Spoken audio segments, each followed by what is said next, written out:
ஆரம்பிச்சிடவா? வலைக்கம். ஆரம்பிச்சிடலாமா? சரி சரி சரி.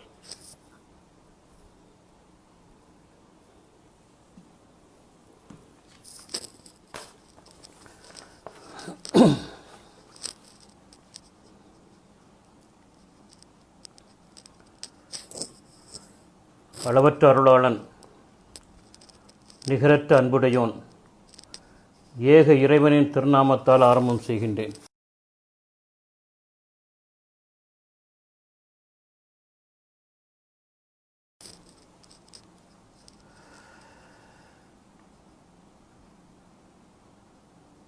வல்ல இறைவன் அவன் அளவற்ற அருளாளன், நிகரற்ற அன்புடையோன்.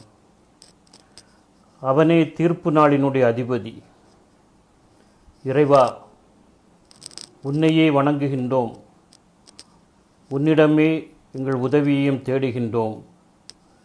நன்னறி மீதமை நடத்துவாயாக. ஆதம் பெருமக்கள் எல்லாரிலும் நம்மை அன்பு கொண்டே வேத நபி ரசூல் உம்மத்து ஆக்கிய அந்த வெகு நன்றிக்கு பாதங்கள் மேலும் சிரம் கீழுமாய் 10 100 ஆண்டு ஓதி தவம் செய்தாலும் போதாது அவன் நன்று உகந்ததற்கே.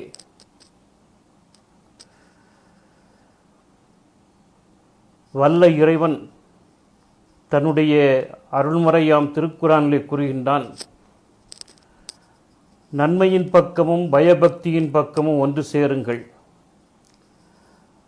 பாவத்தின் பக்கமும் பகைமையின் பக்கமும் ஒன்று சேராதீர்கள் என்று வலியுறுத்துகின்றான். எபெருமானார் முகமது நபி ஸல்லல்லாஹு அலைஹி வஸல்லம் அவர்கள் மனிதனுக்கு நன்றி செலுத்தக்கூடியவனே இறைவனுக்கு நன்றி செலுத்தக்கூடியவனாக இருப்பான். நீங்கள் நன்மையின் பக்கம் ஓரடி எடுத்து வைத்தால் இறைவன் அதைவிட அதிகமாக உங்களை நோக்கி வந்து கொண்டிருப்பான் என்று குறிப்பிட்டு காட்டுகிறார்கள். எனவே இந்த நிகழ்வில் வல்ல இறைவனுடைய பேரருளால் உங்களை எல்லாம் சந்திக்கின்ற ஒரு நல்ல வாய்ப்பு கிடைத்திருக்கிறது. குவைத் இஸ்லாமிய தமிழ்ச் சங்கம் தனது 15வது ஆண்டை நிறைவு செய்து 16வது ஆண்டிலே அடியெடுத்து வைத்திருக்கின்றது. அதனுடைய மகத்தான தலைவர் மார்க்க பெருந்தகை மௌலவி அல்ஹாஜ் எம்எஸ் முகமது மீராசா ஃபாசில் பாக்கிவி அவர்கள், பொதுச் செயலாளர் அன்பிற்கினிய சகோதரர் மௌலவி அப்துல் உலமா அல்ஹாஜ் ஹலீல் அகமது பாக்கிவி அவர்கள், இணை பொதுச் செயலாளர் அன்பு சகோதரர் அல்ஹாஜ் ஏகேஎஸ் அப்துல் நாசர் அவர்கள், பொருளாளர் அல்ஹாஜ் எம் ஜாகிர் ஹுசைன் அவர்கள், இணை பொருளாளர் அல்ஹாஜ் எச் முகமது நாசர் அவர்கள் உள்ளிட்ட நிர்வாக பெருமக்களே, குவைத் வாழ் தமிழ் முஸ்லீம் அன்பர்களே, சகோதரிகளே, முகநூல் வழியாகவும் யூடியூப் வழியாகவும் இந்த நிகழ்வை கண்டுகொண்டிருக்கக்கூடிய நேசத்திற்கினிய நெஞ்சங்களே, உங்கள் அத்துணை பேருக்கும் என் மனதிற்குள்ளே மழை பொழிகின்ற அன்பையும் நல்வாழ்த்துக்களையும் உரித்தாக்கிக் கொள்கின்றேன். நம் அனைவர் மீதும் ஏக இறைவனின் சாந்தியும் சமாதானமும் என்றென்றும் நிலவட்டுமாக. குவைத் இஸ்லாமிய தமிழ்ச் சங்கம் அரபகங்களிலே வளைகுடா நாடுகளிலே வாழுகின்ற மக்கள் நடத்துகின்ற பல சங்கங்களிலே மிகவும் வித்தியாசமான ஒரு ஆக்கப்பூர்வமான சங்கம் என்பதை நேரில் நான் அறிவேன். 15 ஆண்டுகளாக அந்த சங்கத்தினுடைய மகத்தான பணிகள் அயலகங்களிலே சங்கம் நடத்தக்கூடியவர்களுக்கு ஒரு முன்மாதிரியாக அமைந்திருக்கின்றது. பொதுவாக இதுபோன்ற சங்கங்கள் தாயகத்தை விட்டு கடல் கடந்து அயலகங்களிலே வாழக்கூடிய மக்களை ஒருங்கிணைப்பதற்காக அவர்களிடம் தங்களுடைய மார்க்க சமுதாய மேம்பாடு குறித்த நிகழ்வுகளை நடத்தி அதை வளர்த்தெடுப்பதற்காக என்றுதான் பொதுவாக நடத்துவது வழக்கம். குவைத் இஸ்லாமிய தமிழ்ச்சங்கம் அந்த அடிப்படையிலே குவைத்தில் வாழுகின்ற தமிழ் முஸ்லீம்கள் அத்துணை பேரையும் ஒருங்கிணைப்பது மட்டுமல்ல, அங்கு தமிழர்களாக வாழுகின்ற அத்தனை சமூகத்தவர்களையும் ஒருங்கிணைக்கக்கூடிய நல்ல நிகழ்வுகளை தொடர்ந்து நடத்தி கொண்டிருக்கிறது. தமிழ் முஸ்லீம் சகோதரிகள் சந்திப்பதற்காக ஒரு அற்புதமான இறையாலயத்தை பள்ளி வாயிலே அங்கே நிர்மாணித்திருக்கின்றார்கள். அதில் தொடர் நிகழ்ச்சிகளை நடத்தி கொண்டே இருக்கின்றார்கள். குறிப்பாக இஸ்லாமிய புத்தாண்டான ஹிஜ்ரி ஆண்டு பிறக்கிற பொழுதெல்லாம் அந்த புத்தாண்டை கொண்டாடுகின்ற ஒரு நிகழ்வை தாயகத்திலே இருந்து மிகச்சிறந்த மார்க்க அறிஞர்களை பேராசிரியர்கள் அழைத்து கொண்டாடி கொண்டிருக்கிறார்கள். அதுபோன்று உத்தம நபியின் உதய தின விழாவை ஒரு 2-3 நாட்கள் தொடர் நிகழ்ச்சிகளாக மிக அற்புதமாக நடத்தி கொண்டிருக்கிறார்கள். ஒரு முறை இஸ்லாமிய புத்தாண்டு நிகழ்ச்சியிலும் மற்றொரு முறை உத்தம நபி ஸல்லல்லாஹு அலைஹி வஸல்லம் அவர்களுடைய உதய தின விழாவிலும் பங்கேற்கின்ற வாய்ப்பை வல்ல இறைவன் நமக்கு வழங்கினான். அந்த சகோதரர்களை நேரில் சந்திக்கிற பொழுதுதான் அவருடைய ஆக்கபூர்வமான செயல்பாடு நமக்கு தெரிந்தது. மற்ற சங்கங்களுக்கு இல்லாத மிகப்பெரிய சிறப்பு இந்த சங்கத்திற்கு என்னவென்று சொன்னால், பெரும்பாலும் நிர்வாக பொறுப்பிலே மார்க்க அறிஞர்கள் தலைமை தாங்குகிறார்கள். மிக முக்கிய பொறுப்புகளை அவர்கள் வைத்து வருகின்றார்கள். மற்ற சகோதரர்கள் அவர்களுக்கு தோள் கொடுக்கின்றார்கள். எங்கே மார்க்க அறிஞர்களுடைய தலைமை ஆளுமை இருக்கிறதோ அந்த அமைப்பு என்று சொல்லக்கூடியது இறைநெறி பாதையிலே மக்களுக்கான ஒரு மகத்தான அமைப்பாக செயல்படும். அதற்கு ஒரு நல்ல உதாரணம் குவைத் இஸ்லாமிய தமிழ்ச்சங்கம். அந்த சங்கத்தினுடைய நிர்வாகிகள் இருக்கிறார்களே, நேரில் சந்தித்த பொழுது ஆச்சரியமாக இருந்தது. எப்பொழுதும் சங்கத்தினுடைய நடவடிக்கைகளிலேயே தங்கள் கவனத்தை வைத்திருந்தார்கள். குறிப்பாக கலீல் பாக்கவி போன்றவர்கள். ஒரு கர்ப்பிணித்தாயினுடைய கவனம் எப்பொழுதும் அமர்கிற பொழுதும், எழுகின்ற பொழுதும், குனிகின்ற பொழுதும், நிமிர்கின்ற பொழுதும் என எல்லா நிலையிலும் கருவறையில் இருக்கக்கூடிய குழந்தையின் மீதே இருந்து கொண்டிருப்பது போல இந்த சகோதரருடைய பெரும்பான்மையான கவனம் என்பது இந்த குவைத் தமிழ் இஸ்லாமிய சங்கத்தை வளர்த்தெடுப்பதிலேயே இருக்கிறது. அதனுடைய ஆக்கபூர்வமான பணிகளிலேயே இருக்கிறது என்பதை நேரில் அறிந்தவன் நான். அந்த விதத்திலே அவர்களை பாராட்டுவதற்கு நான் கடமைப்பட்டிருக்கிறேன். பெண்களுக்கான, குழந்தைகளுக்கான தொடர் நிகழ்ச்சிகளை நடத்தி கொண்டிருக்கிறார்கள். நல்ல அற்புதமான விளையாட்டுப் போட்டிகளை, பொது அறிவு போட்டிகளை நடத்துகிறார்கள். 13 ஆண்டுகளாக தொடர்ந்து குவைத் மண்ணிலே அவர்கள் இரத்த தான முகாம்களை நடத்தி கொண்டிருக்கிறார்கள். அதிலே முஸ்லிம் சகோதரர்கள் மட்டுமல்ல, சகோதர சமூகங்களை சார்ந்த தமிழும் வந்து, எனவே நல்ல பணி, அவர்களுடைய பணி அற்புதமான பணியாக அமைந்திருக்கின்றது. புனித உம்ராவுக்கான ஏற்பாடுகளை செய்து அங்கு வாழுகின்ற தமிழ் முஸ்லிம் சகோதரர்களை அங்கு அழைத்து செல்வதற்கான நல்ல ஏற்பாடுகளை ஆண்டுதோறும் செய்கிறார்கள். குவைத் அரசினுடைய அரசு ரீதியான அறிவிப்புகளை தமிழர்களுக்கு கொண்டு போய் சேர்க்கிறார்கள். அதுபோல தாயகத்திலிருந்து மிக முக்கியமான பல நிகழ்வுகள் சார்ந்த அறிவிப்புகளை அவர்கள் அங்கே பிரபல்யப்படுத்துகிறார்கள். நல்ல அற்புதமான தன்னம்பிக்கை, சுய முன்னேற்ற நிகழ்ச்சிகளை நடத்துகிறார்கள். எல்லாவற்றுக்கும் மேலாக அவர்கள் செய்த பணிகளிலே மகத்தான பணியாக நான் கருதுவது ஒன்றுண்டு. 3 ஆண்டுகளுக்கு முன்பெல்லாம் சென்னையில் இருந்து நேரடியாக குவைத்திற்கு விமான சேவை என்பது கிடையாது. சென்னையிலிருந்து குவைத்திற்கு செல்லக்கூடியவர்கள் வேறு ஒரு நாட்டிற்கு சென்றுதான் அங்கு மாறி போக வேண்டிய ஒரு சூழல் இருந்தது.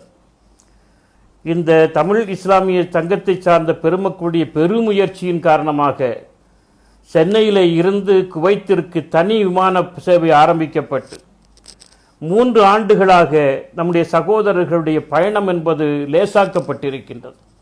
அது அவர்களுடைய மிகச்சிறந்த பணியாக நான் கருதுகின்றேன். பொதுவாக மார்க்கம் சமூகம் சார்ந்த அமைப்புகள் தங்களுடைய மார்க்க பணிகளிலும் சமுதாய முன்னேற்றத்திலும் தான் அக்கறை செலுத்துவார்கள். ஆனால் இந்த சகோதரர்கள் என்ன செய்கிறார்கள்? சுற்றுச்சூழலை பாதுகாப்பதில் அதிகமான அக்கறை செலுத்துகிறார்கள். மரம் நடும் விழாக்களை நடத்துகிறார்கள். நீரின்றி அமையாது உலகு என்று நம்முடைய கலீல் பாக்கவி அவர்கள் அற்புதமான ஒரு உரையை ஒரு நிகழ்விலே ஆற்றியிருக்கின்றார்கள். நான் உத்தம நபி ஸல்லல்லாஹு அலைஹி வஸல்லம் உதய தின விழாவிற்கு குவைத்திற்கு சென்றிருந்த பொழுது 4 உரைகள் அங்கே என்னுடைய உரைகள் இடம்பெற்றன. அதிலே ஒன்றின் தலைப்பு என்ன தெரியுமா? அண்ணல் நபி ஸல்லல்லாஹு அலைஹி வஸல்லம் அவர்கள் வலியுறுத்திய சூழலியல் பாதுகாப்பு என்பது குறித்து பேசச் சொன்னார்கள். எனவே அவர்களுடைய பறந்து விரிந்த அந்த நோக்கம் என்று சொல்லக்கூடியது பாராட்டுக்குரியதாக அமைந்திருக்கிறது. இதற்கெல்லாம் அங்கீகாரமாகத்தான் நம்முடைய கலீல் பாக்கவி அவர்களுக்கு சென்னை கமலாயம் அறக்கட்டளையும், சென்னை கலாமின் கனவு அறக்கட்டளையும், கோவை உயிர்த்தளி ஆராய்ச்சி மையமும் இணைந்து ஆண்டுதோறும் அயலகங்களிலே வாழுகின்ற தமிழர்களுக்கு வழங்குகின்ற அற்புதமான ஒரு விருது தென்னிந்திய சாதனையாளர் விருது. கல்வி, கலாச்சாரம், பண்பாடு, மொழி சார்ந்து சமூகம் சார்ந்து மிகச்சிறப்பான பங்களிப்புகளை செய்தவர்களை தேர்ந்தெடுத்து ஆண்டுதோறும் இந்த 3 அமைப்புகளும் சேர்ந்து தென்னிந்திய சாதனையாளர் விருதை வழங்கி கொண்டிருக்கிறது. அந்த விதத்திலே 2019 ஆண்டுக்கான தென்னிந்திய சாதனையாளர் விருதினை நம்முடைய பொதுச் செயலாளர் கலீல் அகமது பாக்கவி அவர்கள் பெற்றிருக்கிறார்கள் என்று சொல்லக்கூடியது அவர்களுடைய மகத்தான பங்களிப்புக்கும் பணிக்கும் செய்த அங்கீகாரம் மட்டுமல்ல, குவைத் இஸ்லாமிய தமிழ்ச் சங்கத்திற்கு கிடைத்த அங்கீகாரம். அவர் செயல்படுவதற்கான சுதந்திரமான வாய்ப்பு வாசலை அதனுடைய தலைவர்கள் உள்ளிட்ட பலர் திறந்து வைத்திருக்கின்றார்கள். அவருக்கு தோள் கொடுக்கின்றார்கள், ஆதரவு தெரிவிக்கின்றார்கள். எனவே இந்த அற்புதமான பணியை ஆற்றிக் கொண்டிருக்கக்கூடிய இந்த தமிழ்ச் சங்கத்து பெருமக்கள் சகல நலன்களும் பெற்று தங்கள் தமிழ் பணியை ரொம்ப அற்புதமாக தொடர்ந்து அந்த மண்ணிலே ஆற்ற வேண்டும். அதற்காக அந்த முற்றத்திலே வாழுகின்ற மக்கள் அவர்களுக்கு அதிகமான ஆதரவை கொடுக்க வேண்டும். இன்னும் அந்த சங்கத்திலே ஈடுபட்டிருக்கக்கூடியவர்கள், பங்கேற்கக்கூடியவர்களுக்கு தொடர்ந்து ஒரு உற்சாகத்தை தர வேண்டும். தொடர் செயல்பாடுகளிலே அவர்கள் தங்களை ஆக்கபூர்வமாக ஈடுபடுத்த வேண்டும் என்கிற ஒரு நல்ல நோக்கத்தோடு தான் 15வது ஆண்டு முடிந்து 16வது ஆண்டை தொடங்குகின்ற இந்த நல்ல நேரத்திலே அவர்கள் தொடர்ந்து மிக அற்புதமான உரைகளை வழங்குகின்ற ஒரு வாய்ப்பை இணைய வழியாக ஏற்படுத்தியிருக்கிறார்கள். இலங்கை, தமிழகம் சார்ந்த தலைசிறந்த மார்க்க அறிஞர்கள் இதுவரை உரையாற்றியிருக்கிறார்கள். இன்று நமக்கு அந்த வாய்ப்பு கிடைத்திருக்கிறது. இந்த உரையினுடைய நோக்கம் என்று சொல்லக்கூடியது இந்த சகோதரர்களை உற்சாகப்படுத்த வேண்டும் என்பதற்காகத்தான். தொடர் செயல்பாடுகளில் அவர்கள் மானசீகமாக உணர்வுபூர்வமாக ஈடுபட வேண்டும் என்பதற்காகத்தான். அதனால்தான் இந்த நிகழ்வுக்கு, இந்த உரைக்கு மனிதனை பார்க்கும் மாண்புறு மார்க்கம் என்று தலைப்பு வழங்கப்பட்டிருக்கின்றது. எனவே இந்த உரையாடல் என்று சொல்லக்கூடியது இவர்களை உற்சாகப்படுத்துவதற்கும், இவர்களைப் போல அங்கே பறந்து விரிந்து வாழ்கின்ற மக்கள் மீண்டும் இந்த சங்கத்துக்குள்ளே நிறைய பேர் வருவதற்கும், தொடர் செயல்பாடுகள் மூலம் அங்கு வாழுகின்றவர்களுக்கும் தாயகத்தில் வாழுகின்றவர்களுக்கும் நல்ல பல பலன்கள் விளைவதற்குமான ஒரு வாய்ப்பாக இந்த உரை அமைய வேண்டும். அதற்கான தூண்டுதலாக அமைய வேண்டும். வல்ல இறைவன் அந்த நோக்கத்தை நம் நாவில் தந்து உரையாடுகின்ற ஒரு நல்ல அற்புதமான சூழலை ஏற்படுத்த வேண்டும் என்று பிரார்த்தித்தவனாக தலைப்புக்குள்ளே வருகின்றேன். மனிதனை பார்க்கும் மாண்புறு மார்க்கம் இஸ்லாம்.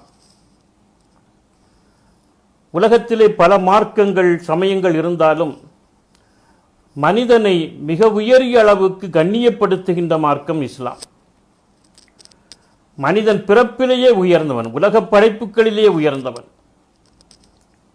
இறைவன் மனிதனை கலீஃபா என்கிறான். தன்னுடைய கலீஃபா, என்னுடைய பிரதிநிதி என்று சொல்லுகின்றான். முதல் மனிதனை படைத்தவுடன் என்னுடைய பிரதிநிதியை படைத்திருக்கிறேன் என்று. எனவே பிறப்பிலே மனிதன் பாவி கிடையாது. ஏதோ வினைகளை அனுபவிப்பதற்காக வேண்டி பிறந்தவன் கிடையாது. மனிதனை பொறுத்தளவில் ஒரு மகத்தான பிறப்புக்குரியவன், படைப்புகளிலே மிக உயர்ந்தவன் மனிதன். இதைத்தான் வல்ல இறைவன் தன்னுடைய திருமறையிலே அருளி காட்டுகின்றான்.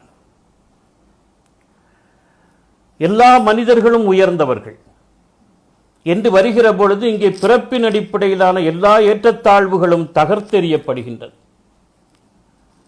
மனிதர்கள் அத்துணை பேரும் அங்கீகாரத்துரியவர்களாக இருக்கிறார்கள். பிறப்பு இறப்பு எல்லா நிலையிலும் மனிதன் புனிதமானவன். அதனால்தான் சமீபத்தில் இந்த கொரோனா சார்ந்த நிறைய இழப்புகளை நாம் சந்தித்துக் கொண்டிருக்கிற பொழுது இந்த நோய் தொற்றின் காரணமாக மரணமடைந்தவர்களை அடக்கம் செய்வதிலே பல சிக்கல்கள் உருவாகி இருக்கிறது. நோய் பரவிவிடுமோ என்ற அச்சத்தின் காரணமாக சொந்த குடும்பத்தை சார்ந்தவர்கள், சொந்த சமூகத்தை சார்ந்தவர்களே சிலரை புறக்கணிக்கக்கூடிய சூழலை நாம் தாயகத்திலே பார்க்கிறோம். அந்த இடத்திலெல்லாம் நம்முடைய இஸ்லாமிய அமைப்புகளை சார்ந்த சகோதரர்கள் எந்த ஜாதி மத வேறுபாடும் இல்லாமல் அவர்கள் தங்களுக்குரிய பாதுகாப்பு கவச ஆடைகளை அணிந்து கொண்டு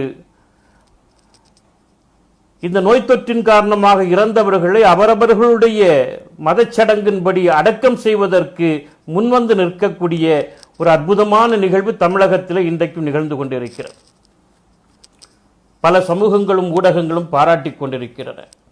இதற்கு என்ன காரணம் என்று சொன்னால், மனிதனை புனிதமானவன், உயர்ந்தவன் என்று இஸ்லாம் பிரகடனப்படுத்தியிருப்பதுதான் காரணம். அவன் எப்படி மரணித்தாலும் மரணித்த அந்த உடல் புனிதமானது. விபத்தின் காரணமாக, பேரிடர்களின் காரணமாக ஒரு அசம்பாவிதமான மரணம் நிகழ்ந்தால் அப்படியே மருத்துவமனையிலிருந்து இடுகாட்டிற்கோ சுடுகாட்டிற்கோ அடக்குவதற்கோ எரிப்பதற்கோ கொண்டு செல்கின்ற சூழலை பார்க்கிறோம். ஆனால் இஸ்லாத்தில் அப்படி அல்ல. இயற்கையாக முதுமையின் காரணமாக நிகழ்கின்ற மரணமாக இருந்தாலும் சரி, அல்லது நோயின் காரணமாக அசம்பாவிதமான சூழல் காரணமாக நிகழ்கின்ற மரணமாக இருந்தாலும் சரி, அந்த உடலை, அந்த ஜனாசாவை இல்லத்திற்கு கொண்டு வந்து முறைப்படி அதற்கு செய்ய வேண்டிய சடங்குகள் சம்பிரதாயங்களை எல்லாம் செய்து பள்ளிவாசலிலே கொண்டு போய் அதற்கு ஜனாசா தொழுகை நடத்தி முறையாக அடக்கம் செய்வார்கள். ஏனென்று சொன்னால், இறந்த உடல் என்று சொல்லக்கூடியது புனிதமானது. இறந்த உடலே புனிதமானது என்று சொன்னால் உயிரோடு வாழ்கின்ற மனிதன் எவ்வளவு கம்பீரமானவன். இந்த கம்பீரத்தை, மதிப்பை இஸ்லாம் வழங்கி இருக்கிறது. அதனால்தான் ஒரு யூதருடைய சடலத்தை எடுத்துச் செல்கின்ற பொழுது நபிகள் நாயகம் ஸல்லல்லாஹு அலைஹி வஸல்லம் அவர்கள் எழுந்து நின்று மரியாதை செய்தார்கள். அது ஒரு யூதரின் சடலமாயிற்றே, அதற்கேன் மரியாதை என்று தோழர்கள் கேட்டபொழுது பெருமானார் சொன்னார்கள், இறைவனுடைய புனிதமான ஆன்மாவை சுதமுகந்த உடம்பு அந்த உடம்பு, அதற்கு வழங்குகின்ற மரியாதையை நாம் கண்டிப்பாக வழங்க வேண்டும் என்று சொல்லி காட்டினார்கள். எனவே மனிதனை பொறுத்தளவில் வாழுகின்ற பொழுதும் மரணித்த பொழுதும் அவன் உயர்வானவன், புனிதமானவன் என்றுதான் இஸ்லாத்தினுடைய மிக அற்புதமான ஒரு விஷயமாக அமைந்திருக்கிறது. படைப்புகளிலே உயர்ந்தவன் மனிதன் மட்டுமல்ல, இந்த படைப்புகள் அனைத்தும் மனிதனுக்காக வேண்டித்தான் படைக்கப்பட்டிருக்கின்றன என்று இறைவன் வல்ல திருமறையிலே, இறைவன் தன்னுடைய திருமறையிலே சாட்சி பகர்கின்றான். படைத்தான் படைப்பெல்லாம் மனுவுக்காக, மனுவை படைத்தான் தன்னை வணங்க என்று சித்தர்கள் பாடினார்கள். உலகத்து படைப்புகள் எல்லாம் மனிதனுக்காக வேண்டி படைக்கப்பட்டவை. மனிதன் எதற்காக படைக்கப்பட்டான்? படைத்தவனை வணங்குவதற்காக. எனவே படைப்புகள் அனைத்து மனிதனுக்குரிய விஷயங்கள். ஒட்டகத்தை பற்றி சொல்கின்ற பொழுது, அஃபலா யன்னுரூன இலல் இப்லி கைஃப குலிக்கத், ஒட்டகம் அது எவ்வளவு அற்புதமாக படைக்கப்பட்டிருக்கிறது என்பதை பற்றி நீங்கள் சிந்தித்து பார்க்கவில்லையா என்று வல்ல இறைவன் திருமறையிலே கேட்கின்றான்.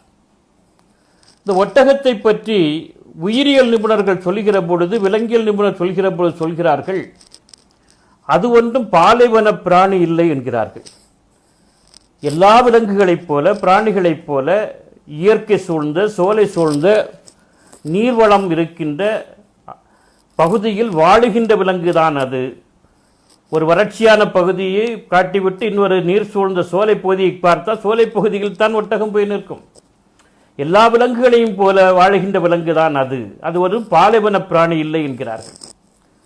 பின் ஏன் ஒட்டகத்தினுடைய உடம்பிலே பல்வேறு விதமான மாற்றங்கள்? உலகத்தில் எந்த விலங்குகளுக்கும் இல்லாத அற்புதமான ஒரு படைப்பு ஒட்டகம். பாலைவன மணலிலே அதனுடைய கால்கள் அழிந்து விடாமல் இருப்பதற்காக 2 விரல்களுக்கு இடையிலே ஒரு சவ்வு போன்ற பகுதி,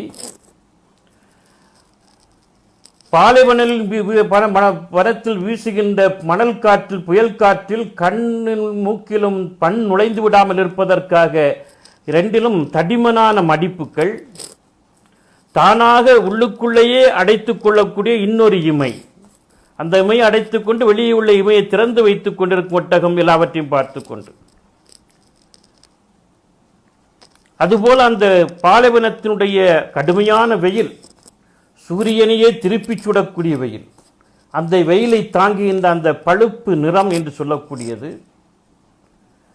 மனிதன் வேண்டும் என்று சொன்னால் பாலைவன பயணத்தின் போது தனக்கு தேவையான உணவையும் தண்ணீரையும் சுமந்து செல்லலாம் பல நாட்களுக்கு. ஆனால் ஒட்டகத்திற்கும் சேர்த்து சுமக்க முடியுமா? ஒட்டகம் என்ன செய்கிறது? தண்ணீரை உணவை நிறைய அருந்தி பருகி உண்டு அதிகப்படியாக இருக்கக்கூடிய அந்த உணவு செரிமானத்துக்கு பின்னால் குளுக்கோஸாகவும் கொலஸ்ட்ராலாகவும் சர்க்கரை சத்தாகவும் கொழுப்பு சத்தாகவும் மாற்றப்பட்டு அதனுடைய திமிழ் பகுதியிலே முதுகு பகுதியிலே சேமித்து வைக்கப்பட்டு இருக்கிறது. 10 நாட்கள் 12 நாட்கள் வேண்டுமானாலும் ஒட்டகம் பாலைவன பயணத்தின் பொழுது உண்ணாமல் பருகாமல் இருக்கும். ஏனென்றால் அதனுடைய ஒரு ஸ்டோரேஜ் டிவிஷன்ஸ் அங்கே இருக்கிறது. குளுக்கோஸும் கொலஸ்ட்ராலும் சோமித்து வைக்கப்பட்டிருக்கிறது.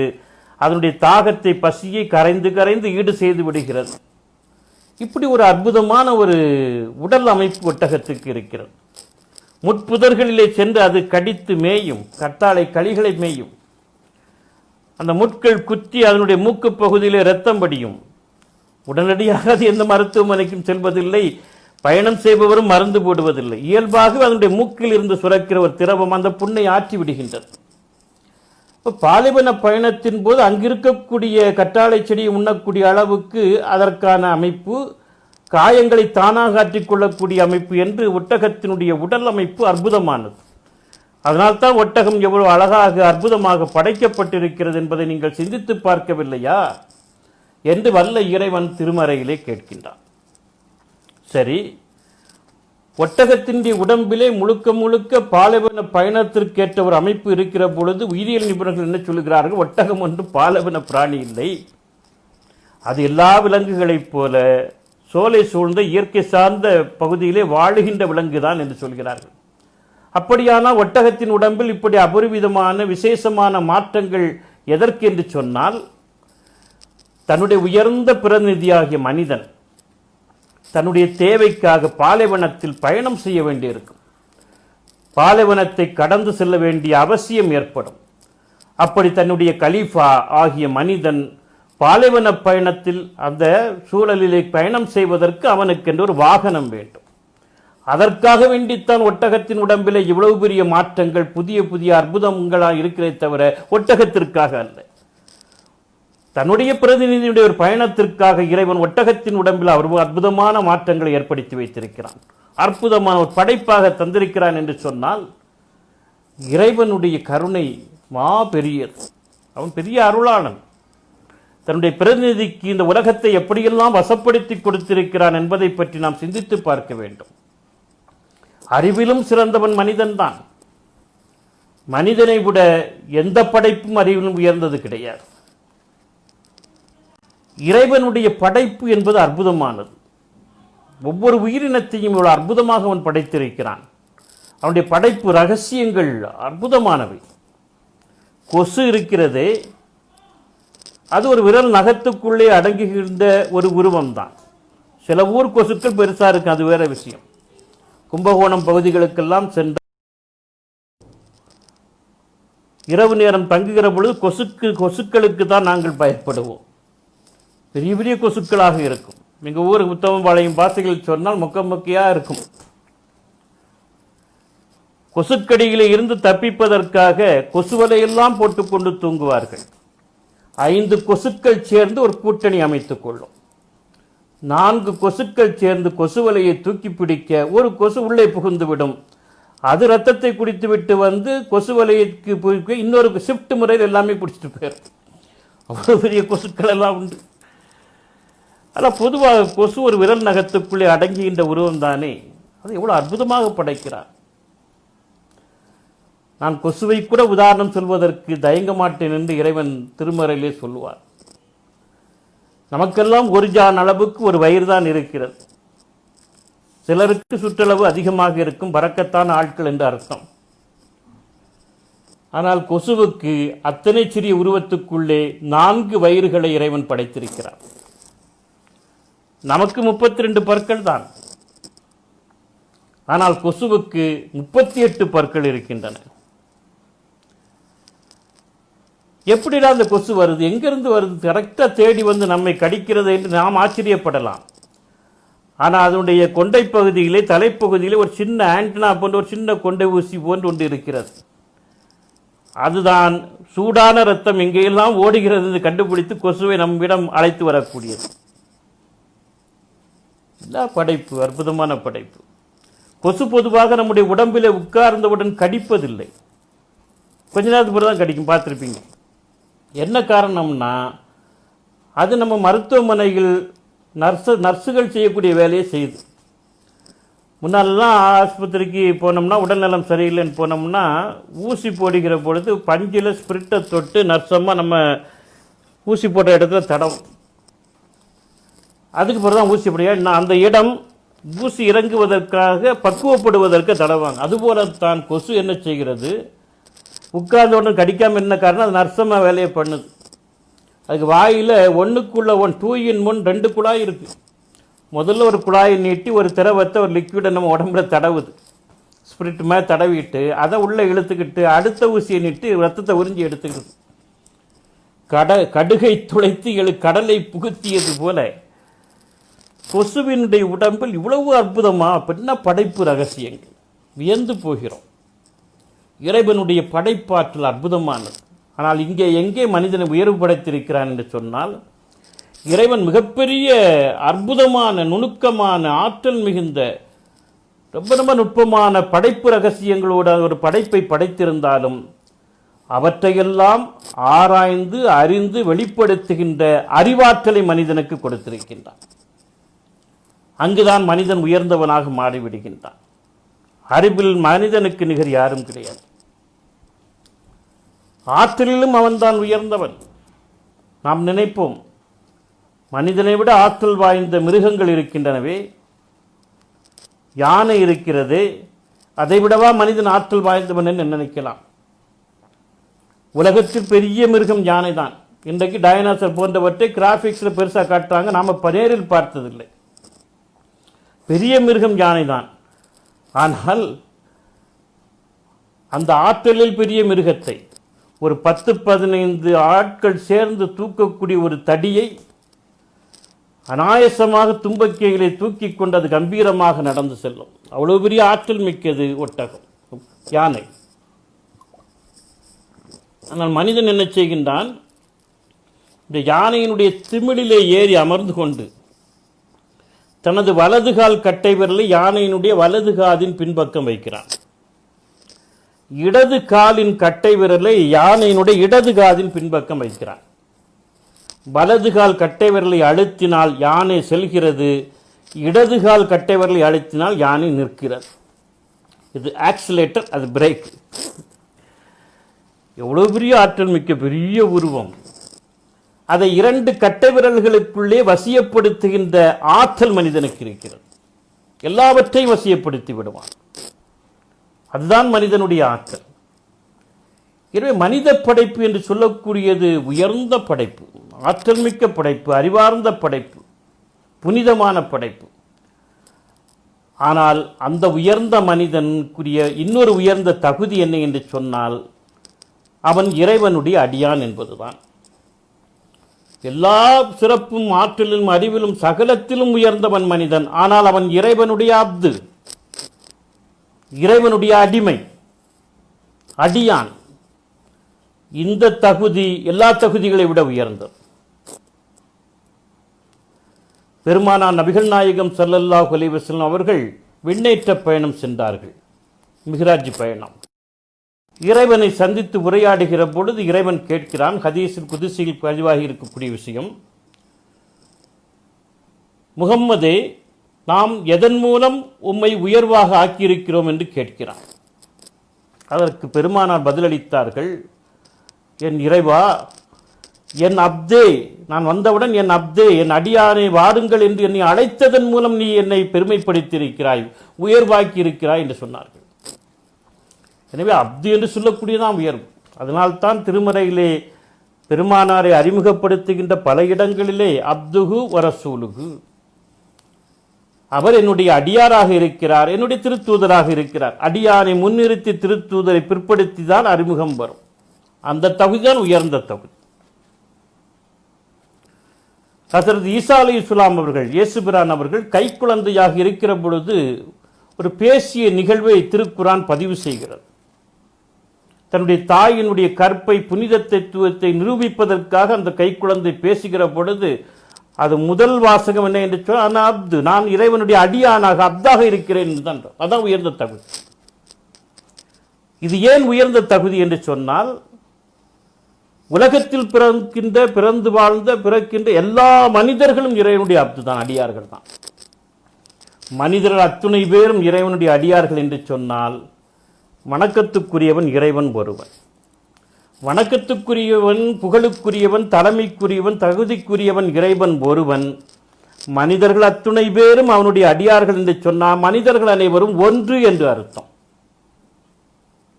த யூனிட்டி ஆஃப் மேன்கைண்ட் என்று சொல்லக்கூடிய மனித குலத்தை ஒருங்கிணைக்கக்கூடிய ஒரு கோட்பாடு இந்த தௌஹீத் கோட்பாடு, ஓரிரை கோட்பாடு. இதே மனித உயர்வு என்று சொல்லக்கூடியது எங்கே பரிணமித்து புகச்சிறப்பாக இருக்கிறது என்று சொன்னால், இறைவனுடைய அப்தாகவன் இருக்கின்ற பொழுது. சக மனிதர்களுக்குள்ளே எந்த வேறுபாடும் இல்லை என்று சொல்லக்கூடிய ஒரு சூழல் நிகழ்கிற பொழுது மனிதனை மனிதன் பார்க்கின்ற பண்பு என்பது மிக இயல்பாக வளர்ந்து விடுகிறது.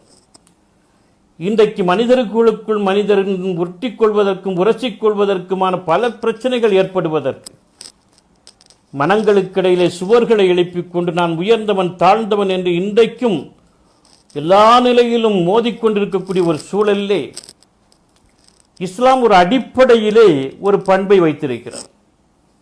இந்த வேறுபாடுகள், சிக்கல் அத்தனையும் தூக்கி எறிந்து மனிதனை மனிதன் பார்க்க வேண்டும். அது இறைவன் ஒருவன், மனிதர் அத்துணை பேர் அவனுடைய அடியார்கள் என்று சொல்லக்கூடிய ஒரு கோட்பாட்டின் மூலம் மட்டுமே சாத்தியமாகும். இதை வல்ல இறைவன் வகுத்து தந்திருக்கக்கூடிய உயர்ந்த திட்டம். அதுபோல இஸ்லாத்தினுடைய கடமைகள் என்று வருகிற பொழுது அந்த கடமைகளிலும் மனிதனை பார்க்கின்ற, மனித உயர்வை உறுதிப்படுத்துகின்ற அற்புதமான விஷயங்களை இறைவன் வகுத்து தந்திருக்கின்றான். இப்ராஹிம் அதுகம் ரஹ்மத்துல்லாஹி அவர்கள் மிகச்சிறந்த சூஃபி ஞானி, பல்க் என்று சொல்லக்கூடிய தேசத்தின் அதிபராக இருந்து ஒரு சூழலிலே தன்னுடைய அரசு முடியெல்லாம் துறந்துவிட்டு ஒரு தேசாந்திரியாக புறப்பட்டு போனவர். ஞானம் மனிதனுக்கு எப்பொழுது வேண்டுமானாலும் கிடைக்கலாம். இப்ராஹிம் பின் அதுகம் மன்னராக இருக்கின்ற பொழுது ஒரு ஆடம்பர வாழ்க்கையை வாழ்ந்தார். ஒரு நாள் உடுத்திய உடையை அடுத்த நாள் உடுத்த மாட்டார். ஒரு நாள் படுத்து ஊங்கிய விரிப்பை அடுத்த நாள் தூங்குவதற்கு பயன்படுத்த மாட்டார். புதுசாக மாற்றிக்கொண்டே அவ்வளவு பெரிய ஆடம்பரத்தில் வாழ்ந்தவர். அவருடைய படுக்கை அறையை ஒழுங்குபடுத்தக்கூடிய அந்த தாதிப்பெண், பணிப்பெண் என்ன செய்கிறாள், இதெல்லாம் ஒழுங்குபடுத்திவிட்டு எவ்வளவு பெரிய சுகத்தை இந்த மன்னர் அனுபவிக்கிறார், நமக்கெல்லாம் அது கிடைக்கலையே என்று ஏங்கியவள் அங்குமிங்கும் பார்க்க யாரும் இல்லை. சிறிது நேரம் இந்த படுக்கையிலே, சொகுசான அற்புதமான அலங்கரிக்கப்பட்ட படுக்கையிலே படுத்தால் என்ன என்று நினைக்கிறாள். படுக்கிறாள், அசந்து தூங்கி விடுகிறாள். இப்ராஹிம் அதுகம் மன்னர் உள்ளே நுழைகிறார். பார்த்தவுடன் கோபத்தினுடைய உச்சத்திற்கு செல்கிறார். ஒரு நாள் உடுத்திய உடையே ஒரு நாள் படுத்து விரித்த அந்த படுக்கையை அடுத்த நாள் பயன்படுத்தாதவர் தன்னுடைய படுக்கையிலே ஒரு வேலைக்கார பெண், பணிப்பெண் படுத்து தூங்குவதா என்று சுவரில் தொங்கிக் கொண்டிருந்த சவுக்கை எடுத்து விளாசு விளாசு என்று விளாசுகின்றார். அடிபட்டு ரத்தம் நாறு நாராக சதைகளிந்து ரத்தம் கொட்டுகிறது. கத்தி கதறி அழ வேண்டும் அந்த பெண். ஆனால் அவள் சிரிக்கின்றாள். இவர் ஆச்சரியமாக கேட்க, அடிக்கின்றேன், அடிபட்டு உன் உடம்பில் இருந்து நாறு நாராக சதை கிழிந்து ரத்தம் கொட்டுகிறது, கதறி கதறி அழாமல் சிரிக்கின்றாயே ஏன் என்று கேட்டார். ஒரு நாள், ஒரு சில நிமிடங்கள், ஒரு சில வினாடிகள் இந்த அற்ப சொற்ப சுகத்தை அனுபவித்ததற்கு எனக்கு இந்த தண்டனை என்று சொன்னால், நாள்தோறும் இவ்வளவு பெரிய சுகத்தை அனுபவித்துக் கொண்டிருக்கக்கூடிய உங்களுக்கு மறுமையிலே இறைவன் என்ன தண்டனை தருவான் என்பதை சிந்தித்து பார்த்தேன், சிரிப்பு தான் வந்தது என்றார். அவ்வளவுதான். முடியை கிரீடத்தை கலற்றி கீழே வைத்து விட்டார். எல்லாவற்றையும் துறந்தார். அரசு, அதிகாரம், மாணவ மக்கள் அனைத்தையும் துறந்து தேசாந்திரியாக புறப்பட்டு விட்டார். ஒரு பெரிய சூஃபி ஞானி ஆகிவிட்டார். அவர் ஒரு கிராமத்திலே வாழ்ந்து கொண்டிருக்கிற பொழுது சஃபீக் பல்கி என்று சொல்லக்கூடிய ஒரு இளைஞன் அவரை பார்ப்பதற்கு வருகிறான். வந்தவன் சொல்கின்றான், இந்த ஊரில் என்னால் ஒன்றும் சரியான வேலையெல்லாம் கிடைக்கல, வாழ முடியல, எனவே ஏதாவது வெளியூருக்கு சென்று உழைத்து பிழைத்து கொள்ளலாம் என்று ஆசைப்படுறேன். நீங்கள் எனக்காக வேண்டி இறைவனும் பிரார்த்தனை பண்ணணும், எனக்கு ஆசை கூறி அனுப்பி வைக்கணும்னா. இப்ராஹிம் பின் அதுகம் ரஹ்மத்துல்லாஹி அவர்கள் அவனை உட்கார வைத்து அவனுக்காக வேண்டி இறைவனிடம் பிரார்த்தனை செய்து அவனுக்கு ஆசை கூறி அனுப்பி வைக்கிறார்கள். அனுப்பி வைத்த 2வது நாள் அந்த இளைஞனை இப்ராஹிம் பின் அதுகம் அவர்கள் அதே ஊரில் பார்க்கிறார்கள். கேட்டார்கள், தம்பி, 2 நாட்களுக்கு முன்னாலே என்னிடம் விடைபெற்று சென்றாயே, இன்னும் நீ என்ன பயணத்தை ஆரம்பிக்கவில்லையா, புறப்படவில்லையா என்று கேட்டார்கள். அதற்கு அந்த சஃபீக் பல்கி சொன்னான், உங்களிடம் எப்பொழுது நான் ஆசி பெற்றேனோ அப்பொழுதே இந்த ஊரை விட்டு என் பயணத்தை ஆரம்பித்து விட்டேன். பாலைவனத்தின் வழியாக சென்று கொண்டிருக்கிற பொழுது களைப்பின் காரணமாக ஒரு ஈச்சமரத்தின் நிழலிலே அமர்ந்து நான் ஓய்வெடுத்துக் கொண்டிருந்தேன். அப்பொழுது பக்கத்திலே இன்னொரு ஈச்சமரத்தின் நிழலிலே கால் ஒடிந்து போன ஒரு குருவி பசியாலும் வேதனையாலும் கத்திக்கொண்டும் கதறிக்கொண்டும் பரிதவித்துக் கொண்டிருக்கக்கூடிய ஒரு காட்சியை நான் பார்த்தேன். அப்பொழுது எங்கிருந்தோ பறந்து வந்த இன்னொரு குருவி அந்த கால் ஒடிந்து போன குருவியின் பக்கத்திலே அமர்ந்து அந்த குருவிக்கு உணவூட்டி சென்றதை நான் பார்த்தேன். யாருமே இல்லாத ஒரு அனாந்தர பாலைவன பிரதேசத்திலே ஒரு கால் ஒடிந்து போன குருவிக்கு கூட இறைவன் உணவூட்டுகிறான் என்று சொன்னால் எனக்கு ஊட்ட மாட்டானா? அதான் திரும்பி வந்து விட்டேன் என்று சொன்னான். இப்ராஹிம் அவர்கள் சிரித்துக் கொண்டே கேட்டார்கள், ஏன் தம்பி, ஏன் நீ ஏன் கால் ஒடிந்து போன குருவியாக இருப்பதற்கு ஆசைப்படுகிறாய்? தானும் உழைத்து உண்டு இன்னொரு கால் ஒடிந்து போன குருவிக்கும் ஊட்டி மகிழ்வித்ததே அந்த மகத்தான குருவியாக இருப்பதற்கு நீ ஏன் ஆசைப்படவில்லை என்று கேட்டார். இதுதான் இஸ்லாமிய வாழ்வியல்.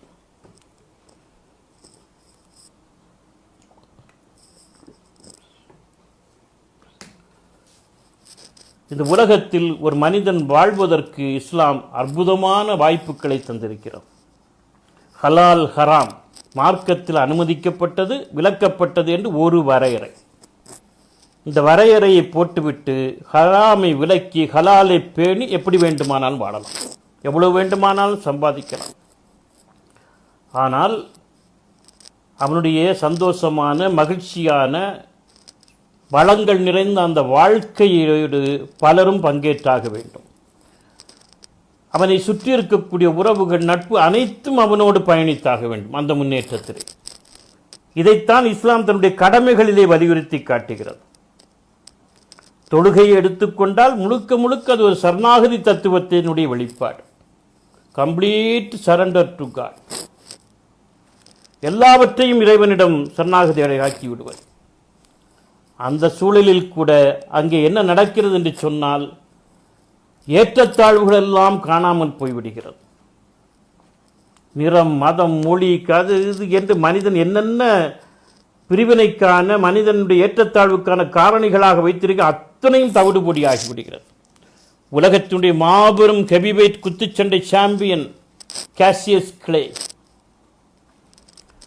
அவன் உலகத்தினுடைய வேர்ல்டு சாம்பியனாக ஹெவிவேட்டில் தங்க மெடல் கோல்டு மெடல் பெற்ற பொழுது அந்த மெடலை கழுத்தில் அணிவிந்து கொண்டு தன்னுடைய நண்பர்களை அழைத்து கொண்டு ஒரு உணவு விடுதிக்கு, ஆடம்பரமான ஒரு உணவு விடுதிக்கு விருந்து வைப்பதற்காக அழைத்து செல்கிறான்.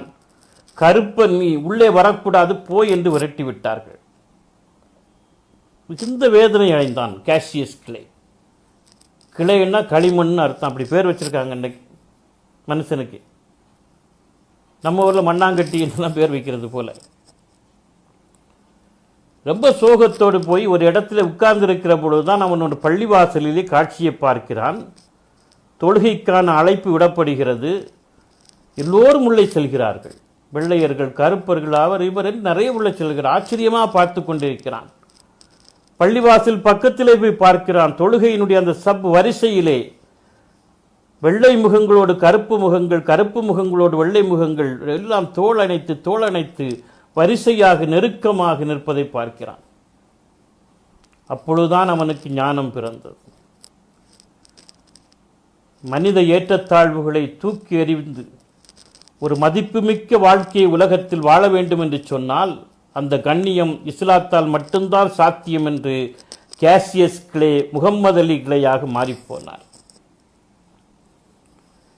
எனவே மனிதனை மனிதன் பார்த்தல் என்று சொல்லக்கூடியது, மனிதனை மனிதன் அங்கீகரித்தல் என்று சொல்லக்கூடியது இஸ்லாத்தினுடைய வேர்க்கடமைகளிலேயே ஆரம்பித்து விடுகின்றது. 30 நாட்கள் நோன்பு வைக்கிறோம். எனக்காக வேண்டி நீங்கள் நோன்பு வையுங்கள், நான் அதற்கு நேரடியாக கூலி தருகிறேன் என்று இறைவன் உத்தரவாதம் தந்திருக்கிறான். அதில் என்ன சிறப்பு என்று சொன்னால், இந்த நோன்பை குறிப்பிடுவதற்கு அரபு மொழியிலே சௌம் என்கிற ஒரு சொல்லாடலை பயன்படுத்துகிறோம். சௌம் என்று சொன்னால் விலகி இருத்தல், டு அப்ஸ்டைன், விலகி இருத்தல் என்ற அர்த்தம். ஒரு முஸ்லிம் எப்பொழுதுமே ஒரு இறை நம்பிக்கையாளன் இறைவன் அனுமதிக்காத ஹராமிலே இருந்து விலகி இருக்க வேண்டும், ஹலாலை பேணி வாழ வேண்டும். எனக்காக வேண்டி நோன்பு வையுங்கள், நான் அதற்கு நேரடியாக கூலி தருகிறேன் என்று இறைவன் சொன்ன காரணத்திற்காக இறைவன் எதையெல்லாம் ஹலால் என்று அனுமதித்திருக்கிறானோ, உண்ணுவது, பருகுவது, முறையாக திருமணம் செய்து இன்பம் அனுப்பது அனுமதித்திருக்கிற அதையெல்லாம் ஹலாலை கூட பகல் முழுக்க ஒரு 14-15 மணி நேரம் இறைவனுக்காக வேண்டி தியாகம் செய்கிறான். இதுதான் நோன்பினுடைய மகத்துவம். இப்படி தியாகம் செய்கிற காரணத்தினால் இறைவனுக்கு ஏதாவது கிடைத்து விடுகிறதா? அவன் மாபெரியவன், புகழுக்குரியவன். நமக்கு கிடைக்கிறது என்ன கிடைக்கிறது என்று சொன்னால், கண்ணுக்கு தெரியாத இறைவன் நமக்கு ஒரு வாக்கு கொடுத்தான் என்பதற்காக அவன் அனுமதித்த விஷயத்தையே 30 நாட்கள் தொடர்ந்து தியாகம் செய்கிறோம் என்று சொன்னால், கண்ணுக்கு முன்னால் வாடுகின்ற மனிதர்களுக்காக வேண்டி தியாகம் செய்கின்ற உள்ளம் நம்மிடம் வளர்கிறது என்று அர்த்தம்.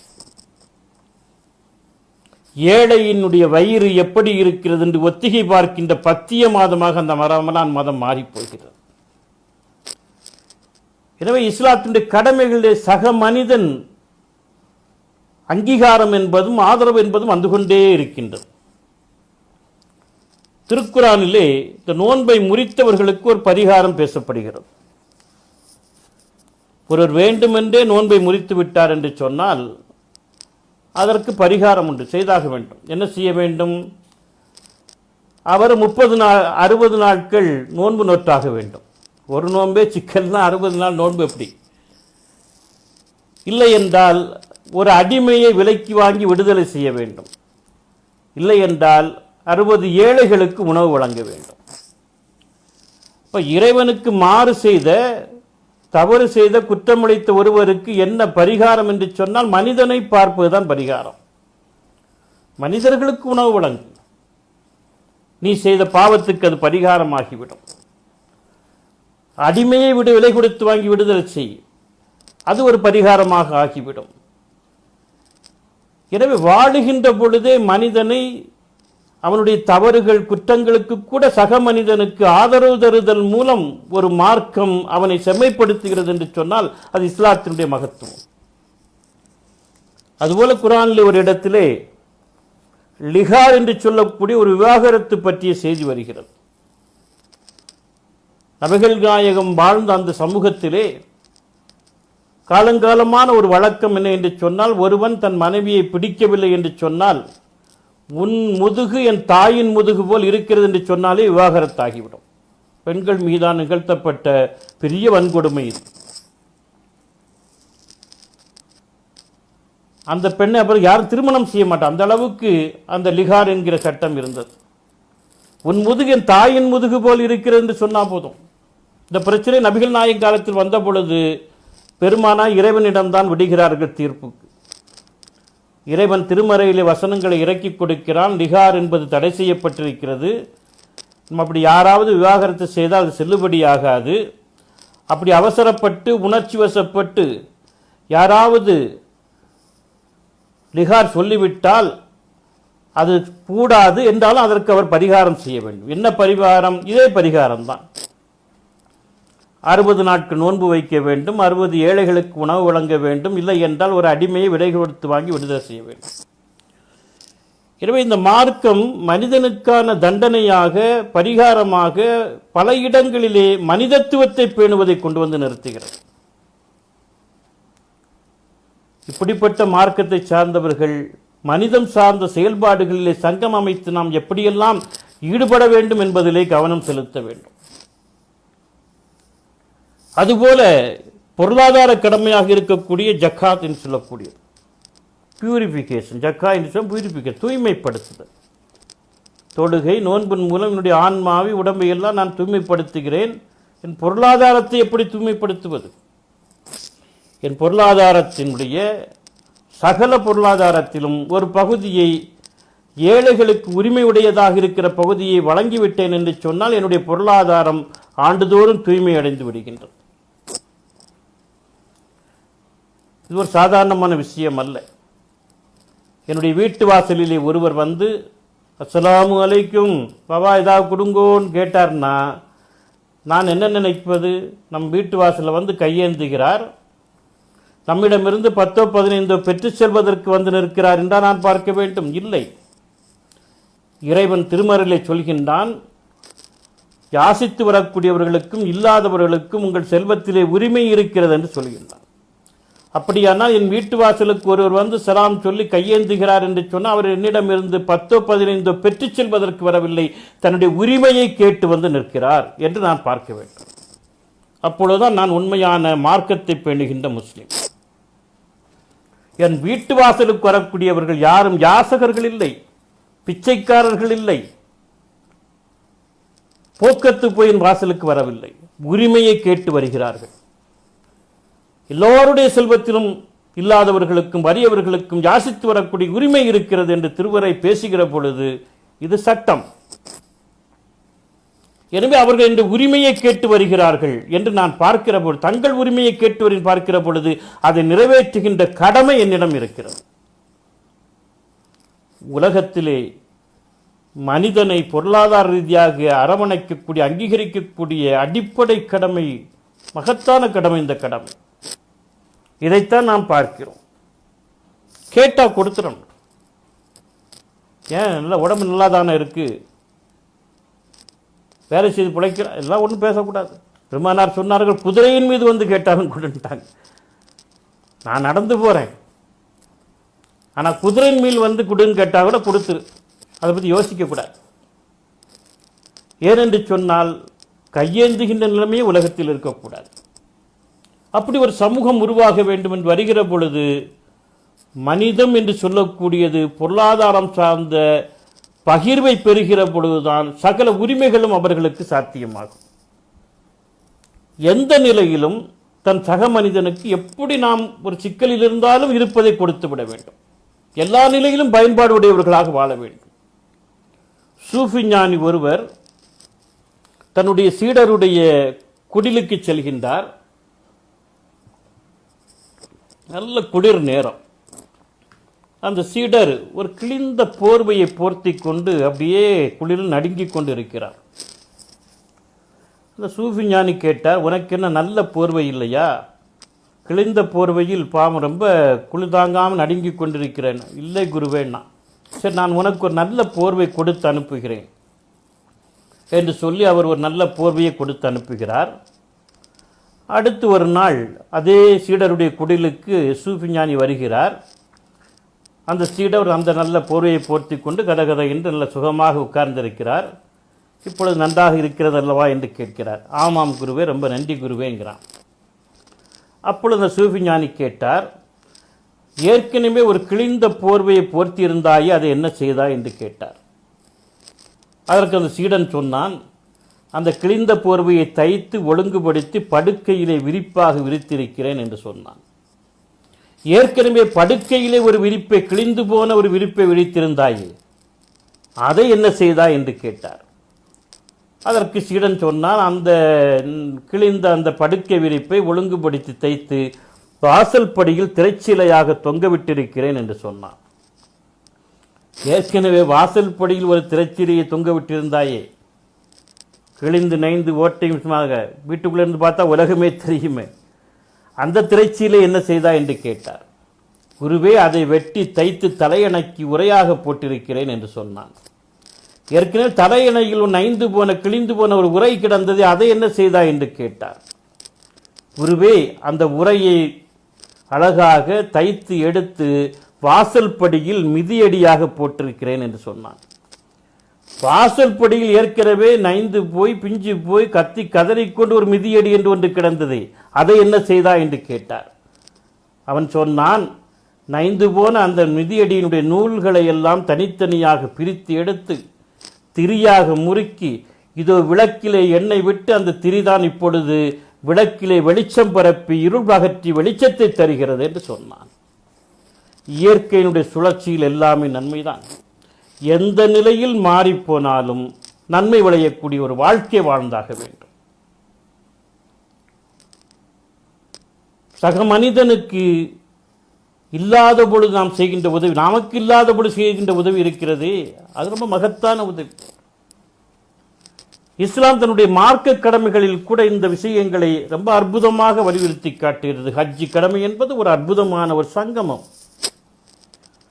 உலகத்தினுடைய மனிதத்துவம் என்று சொல்லக்கூடியது அங்கேதான் பிரகடனப்படுத்தப்படுகின்றது. தமிழகத்திலே இப்பொழுது ஊடகங்களிலெல்லாம் அதிகமாக பகிரப்பட்டு கொண்டிருக்கக்கூடிய ஒரு செய்தி என்ன என்றால், யுவன் சங்கர் ராஜா என்கின்ற ஒரு இசையமைப்பாளர், தெரியும் உங்களுக்கெல்லாம், இசைஞானி இளையராஜாவின் மகனை இஸ்லாத்தை ஏற்றுக்கொண்டார். இஸ்லாமியத்தின்படி வாழ்ந்து கொண்டிருக்கிறார். ஹஜ்ஜி கடமையெல்லாம் நிறைவேற்றியிருக்கிறார். அவர் இப்பொழுது தற்பொழுது தன்னுடைய தந்தை இசைஞானி இளையராஜாவுக்கு ஒரு எழுதிய ஒரு கடிதம் சமூக ஊடகங்களில் அடிக்கடி பரவிக்கொண்டே பேசப்பட்டு கொண்டிருக்கிறது. அதில் ஒரு வாசகத்தை சொல்கிறார், தந்தையே, வாருங்கள், இஸ்லாத்தின் பக்கம் வாருங்கள். நீங்கள் எவ்வளவுதான் சாதனை நிகழ்த்தினாலும் உங்களை இன்னும் சில சமூகங்கள் அங்கீகரிக்கிறதா? இல்லையே. என்னோடு ஹஜ்ஜிக்கு மட்டும் வந்து பாருங்கள், ஏகத்துவத்தை ஏற்றுக்கொண்டு ஹஜ்ஜிக்கு மட்டும் வந்து பாருங்கள், அங்கேதான் உங்களுடைய பிறப்பினுடைய கண்ணியம் உறுதிப்படுத்தப்படுவதை நீங்கள் உணர்வீர்கள் என்று அந்த கடிதத்திலே குறிப்பிட்டு காட்டுகிறார். எந்த இடத்திலே மனிதனுடைய மதிப்பு என்பது தீர்மானம் செய்யப்படுகிறதோ அங்குதான் அவனுக்கான மதிப்பான வாழ்க்கைக்கான சூழலும் உருவாகும்.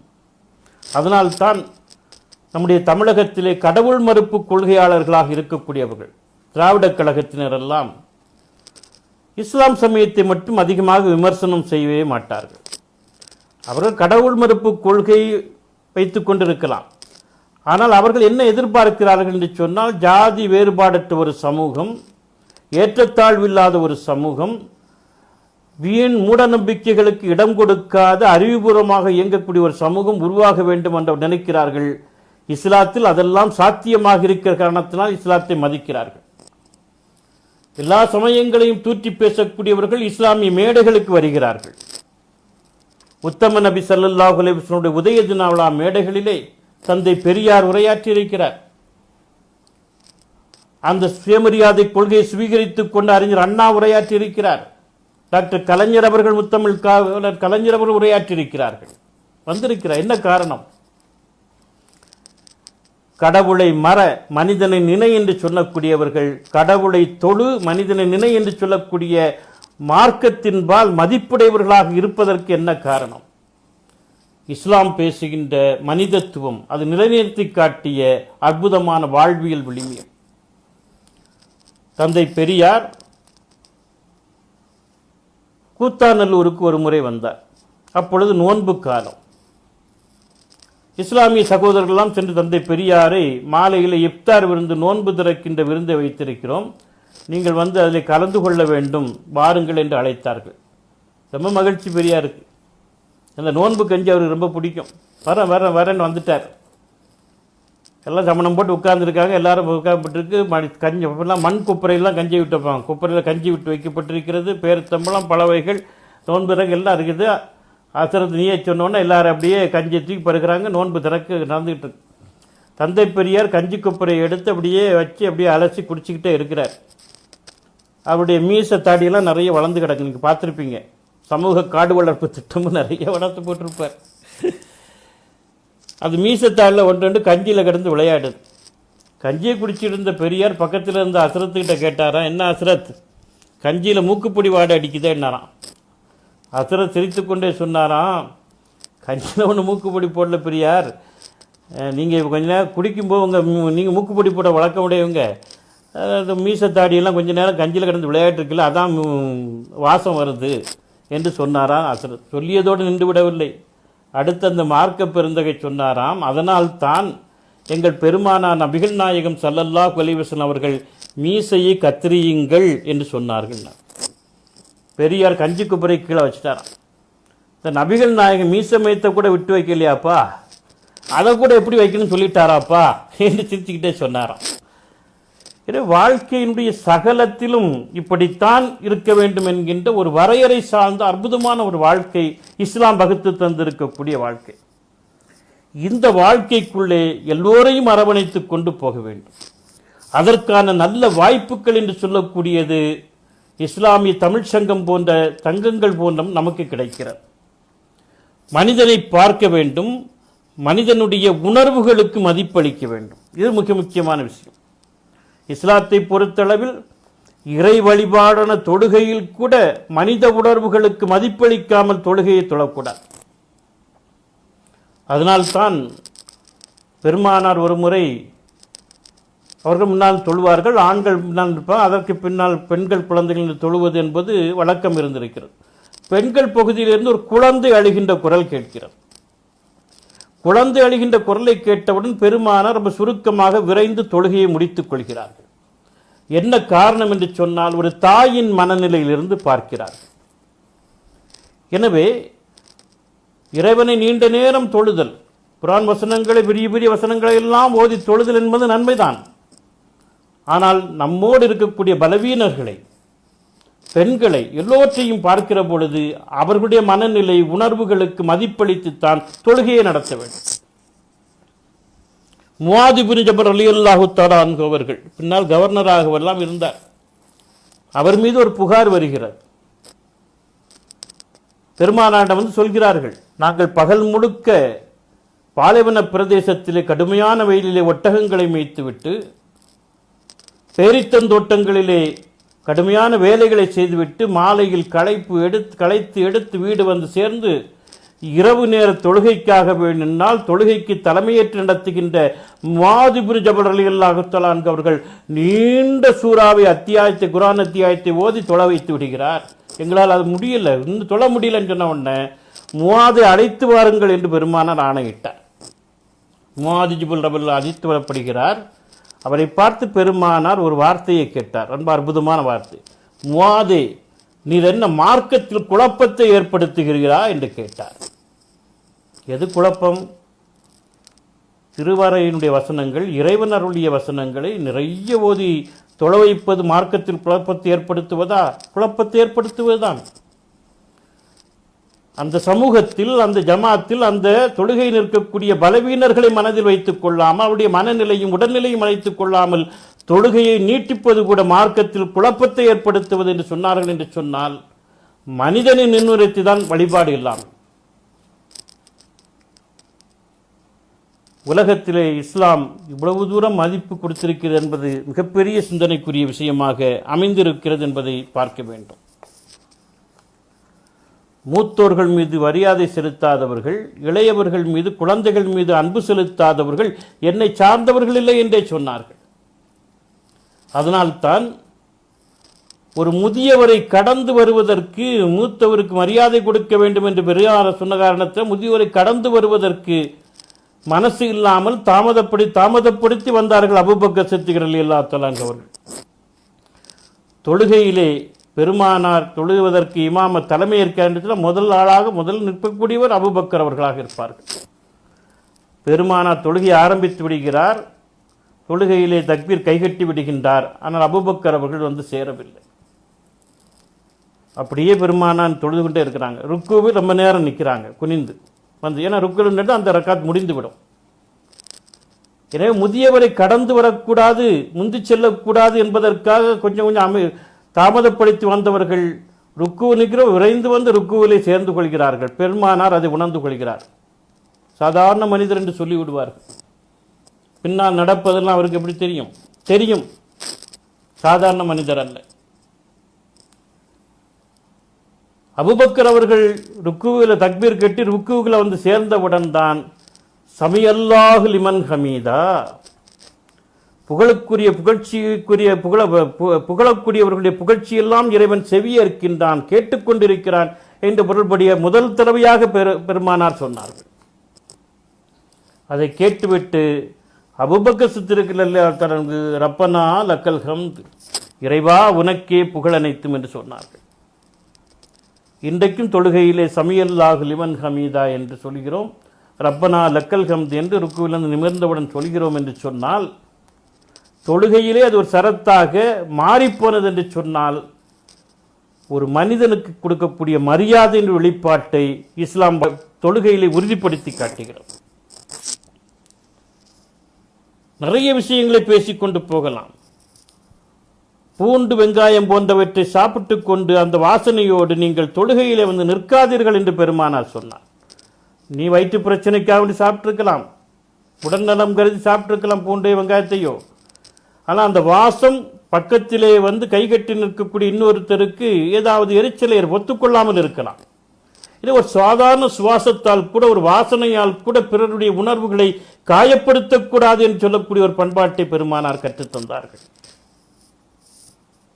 அண்டை வீட்டார் உறவை பற்றி பெருமானார் பேசினார்கள். ஒரு பூண்டு வாசனையால் கூட, ஒரு சாதாரண சுவாச வாசனையால் கூட பிறருடைய உணவை காயப்படுத்தக்கூடாது. இன்னொரு வாசனையை சொல்கிறார்கள், உங்கள் வீட்டு சமையல் வாசனையாவது பிறர் வீட்டுக்கு செல்லாமல் பார்த்து கொள்ளுங்கள் என்று சொன்னார்கள். அண்டை வீட்டார் உறவுகளை பற்றி பேசுகிற பொழுது 40 வீடுகள் சுற்றி விடுக்கும் உன்னுடைய அண்டை வீட்டார் என்று உறவுபடுத்தி காட்டு, ஒரு ஊரையே அன்றைக்கு உறவுபடுத்தி காட்டினார்கள். அண்டை வீட்டான் பசித்திருக்கிற பொழுது நீ சாப்பிடாதே என்று சொன்னார்கள். கொடுத்து சாப்பிடு, கொடுக்க முடியல கொஞ்சம் தண்ணீரையாவது அதிகப்படுத்தி கொண்டு கொடு, அதுவும் கொடுக்க மனசு இல்லையா, அந்த சமையல் வாசனையாவது பக்கத்து வீட்டிற்கு செல்லாமல் பார்த்துக்கொள் என்று சொன்னார்கள். பக்கத்து வீட்டில் ஏழைகள் இருப்பார்கள், இல்லாதவர்கள் இருப்பார்கள். நாம் விதவிதமாக சமைத்து சாப்பிடுகிற பொழுது அந்த வாசனை அங்கு செல்கிற பொழுது அது அவருடைய உணர்வுகளை காயப்படுத்தும். நமக்கு இதெல்லாம் இல்லையே, கொடுத்து வைக்கலையேன்னு ஏக்கத்தை ஏற்படுத்தும். அது குழந்தைகளை இது அதிகமாக பாதிக்கும். ஆனால் தான் நபிகளார் ஒரு தடவை சொன்னார்கள், உங்கள் குழந்தைகளுக்கு பழங்கள் வாங்கி சென்றால் பக்கத்து வீட்டு குழந்தைகளுக்கும் கொடுத்து சாப்பிடுங்கள். அப்படி கொடுக்க மனசு இல்லையா, அந்த பழத்தோலையாவது பக்கத்து வீட்டு குழந்தைகளின் கண்களில் படாமல் பார்த்து கொள்ளுங்கள் என்று சொன்னார்கள். அது பார்த்து அந்த குழந்தைகள் ஏங்கிப்போம். வன்முறையிலே மிக கொடூரமான வன்முறை எது தெரியுமா? தன்னிடம் இருப்பதை மிகையாக காட்டி இல்லாதவர்கள் மனதில் ஏக்கத்தை உண்டு பண்ணுவதுதான் கொடூரமான வன்முறை. செய்யக்கூடாது. எப்படியெல்லாம் சக மனிதனுடைய உணர்வுகளுக்கு மதிப்பளிக்க வேண்டும் என்பதை அவர்கள் பேசியிருக்கிறான்னு பார்க்கணும். உதவுவதற்கு வாய்ப்பிருந்து உதவாமல் இருக்கக்கூடாது. அதான் முக்கியமான விஷயம். அது ஒரு விதமான அவமானமாக கருத வேண்டும். டைட்டானிக் என்று சொல்லக்கூடிய ஒரு மாபெரும் கப்பல் 1912 வடக்கு அட்லாண்டிக் கடலிலே பிரயாணம் மேற்கொண்டிருக்கிற பொழுது பனிப்பாறைகளே ஓதி உடைந்து மூழ்கி போனது. பயணம் செய்த கிட்டத்தட்ட ஒரு 80% பேர், 1500 மேற்பட்ட அந்த கப்பல் மூழ்கியதிலே மரணித்து விட்டார்கள். சிலர் தான் உயிர் பிழைத்தார்கள். அது குறித்து ஒரு பெரிய திரைப்படம் கூட வந்து ஆஸ்கார் விருதுகள் எல்லாம் பெற்று சென்றது. ஆனால் அந்த திரைப்படம் பேசாத டைட்டானிக் குறித்த ஒரு கதை, எ லோன் ஜாப்பனீஸ் மேன் என்று சொல்லக்கூடிய ஒரு குறும்படமாக வெளிவந்திருக்கிறது. அந்த கப்பல் ரெண்டாக உடைந்து கொஞ்சம் கொஞ்சமாக அந்த பனிப்பிரதேசத்தில் அந்த கடலில் மூழ்கி கொண்டிருக்கிறது. மக்கள் எல்லாம் உயிரை கையில் பிடித்துக்கொண்டு கதறிக்கொண்டிருக்கிறார்கள். கப்பல் கேப்டன் ஆர்டர் இடுகிறார், ஆணை பிறப்பிக்கிறார். கப்பல் இருக்கக்கூடிய படகு, உயிர்காப்பு படகுகளை இறக்கச் சொல்கிறார். அதில் பெண்களுக்கும் குழந்தைகளுக்கும் முன்னுரிமை கொடுக்க சொல்கிறார். பெண்களையும் குழந்தைகளையும் ஏற்றுங்கள் அப்படிங்கிறார். இருந்த படகுகளில் பெண்களும் குழந்தைகளும் ஏற்றி ஏற்றி அவர்கள் பாதுகாக்கப்பட்டு அனுப்பப்படுகிறார்கள். கடைசியாக ஒரு படகு, நூற்றுக்கணக்கானவர்கள் பரிதவித்துக் கொண்டிருக்கிறார்கள் உயிரை கையில் பிடித்துக் கொண்டு. பெண்கள் குழந்தைகளும் ஏற்படுறாங்க. ஒரு சின்ன இடம் மட்டும் அந்த படகுல காலி. ஒரு 2-3 குழந்தைகளோ ஓரிரு பெண்களோ பாதுகாக்கப்படுவதற்கான இடம் அந்த இடம். 30 வயது மதிக்கத்தக்க மசாபுமி ஹோசனா என்று சொல்லக்கூடிய ஒரு ஜப்பானி என்ன பண்ணா, மேல இருந்து அந்த இடத்துல குதிச்சான். குதித்து தன்னுடைய உயிரை காப்பாற்றி கொண்டான். அமெரிக்க பத்திரிகைகள் எழுதின, அவன் பெரிய அதிர்ஷ்டசாலி, கடைசியாக அந்த கப்பலில் இருந்து உயிர் பிழைத்தவன் அவன்தான் என்று மசாபுமி ஹோசனாவை பற்றி எழுதி. ஆனால் அவன் பிறந்த நாடான ஜப்பான் நாட்டில் அவனை பத்திரிகைகள் ஊடகங்கள் எல்லாம் கடுமையாக விமர்சனம் செய்தன. இவன் தேசத்தை அவமானப்படுத்தி விட்டான். 2-3 குழந்தைகளையோ ஓரிரு பெண்களையோ பாதுகாப்பதற்கு காப்பாற்றுவதற்கு வாய்ப்பிருந்து அதை செய்யாமல் தன் சுயநலத்திற்காக தன் உயிரை காப்பாற்றிக் கொள்வதற்காக குறித்தானே, இது நம் தேசத்துக்கு அவமானம் என்று சொன்னான். சொன்னது மட்டுமில்லை, சில விமர்சனம் பண்ணாங்க, இது உயிரோடு இருக்க தற்கொலை செய்து கொள்ளலாம் என்று விமர்சனம் செய்தார்கள். 7ஆம் வகுப்பு பாட புத்தகத்தில் மசாபுமி ஹோசனாவின் படத்தை போட்டு டைட்டில் என்ன தெரியுமா? பாடத்துக்கு டைட்டில் தேசிய அவமானம் என்று போட்டு பிள்ளைகளுக்கு இந்த விஷயத்தை பாடமாக சொல்லிக் கொடுத்தார்கள். இவனைப் போல சுயநலவாதியாக வாழ்வது தேசிய அவமானம், தேச அவமானம் என்று பாடம் சொல்லிக் கொடுத்தார்கள். இதையெல்லாம் தாங்க முடியாத, இந்த விமர்சனத்தை தாங்க முடியாமல் நொந்து போன மசாபுமி ஹோசனா 27 ஆண்டுகள் வீட்டுக்குள்ளே அடைபட்டு கிடந்தான். தனக்குத்தானே ஒரு தண்டனையை கொடுத்து கொண்டு வெளியே வராமல் 27 ஆண்டுகள் அவன் வீட்டுக்குள்ளேயே கிடந்தான். கடைசியாக அவன் மரணித்த பின்னால் தான் அவனுடைய சடலம் வெளியே கொண்டு வரப்பட்டது. இந்த தகவலை எதற்கு சொல்கிறேன் என்று சொன்னால், பிறருக்கு உதவுவதற்கு வாய்ப்பிருந்தும் உதவாமல் ஒருவன் சுயநலத்தின் காரணமாக தன்னை காத்துக்கொள்கிறார் என்று சொன்னால் அது ஒரு விதமான அவமானமாக கருத வேண்டும். இஸ்லாமிய வாழ்வியலின் மிகச்சரியாக பயணம் செய்கிற பொழுது இந்த சுயநலம் என்பதே காணாமல் போய்விடும். நாம் பார்க்கின்றவர்கள், பக்கத்தில் இருக்கக்கூடியவர்கள் எல்லோருடைய மனசு என்று சொல்லக்கூடியதை நாம் உணர்ந்து கொள்ளலாம். எந்த விதத்திலும் யாருடைய மனசும் புண்பட்டு விடக்கூடாது. ஒரு தாய் தன்னுடைய விளையாடச் சென்று தன்னுடைய மகனை தேடி பரிதவித்துக் கொண்டு வருகிற பொழுது பெருமானார் கேட்டார்கள், என்ன தாயே, ஏன் ஒருவித பதட்டமாக வருகிறார்? என் பையனை காணோம், ரொம்ப நேரமாக காணேன். ஏதோ பக்கத்தில் சிறுவர்கள் எல்லாம் விளையாடி கொண்டிருப்பார்கள், அங்குதான் இருப்பான், பதட்டப்படாத, போய் பாருங்கிறாங்க. சரி என்று போன அந்த தாயை நிறுத்தி சொன்னார்கள், அம்மா, அந்த கூட்டத்தில் விளையாடி கொண்டு கூட சிறுவர்களில் ஓரிரு அனாதை குழந்தைகளும் விளையாடி கொண்டிருக்கின்றன. நீ அங்கே போய் மகனே என்று அழைத்து விடாதே. மகனேன்னு அழைச்சினா நம்மை அழைப்பதற்கு இப்படி ஒருத்தர் இல்லையே என்ற குழந்தைகள் மனதில் ஏக்கம் வந்துவிடும். பையனுடைய பேரை சொல்லி கூப்பிடு, தயவு செய்து மகனேன்னு அழைச்சிடாத போனார். அந்த தாயை திரும்பவும் கூப்பிட்டு சொன்னார்கள், அங்கே பார்த்தவுடன் மகனை பார்த்தோன்னா அங்கே வைத்து கொண்டு முத்தம் கொஞ்சாத, அவனுடைய செல்லமாக அவனை அரவணைத்து கொஞ்சாத. ஏன்னா அதை பார்க்கிற பொழுது நம்மையும் அரவணைத்து கொஞ்சுவதற்கு ஒருவர் இல்லையே என்று அந்த குழந்தைகளுக்கு ஏக்கம் வந்துவிடும் என்று சொன்னார்கள். என்று சொன்னால் என்ன அற்புதமான உணர்வு மதிப்பு இது!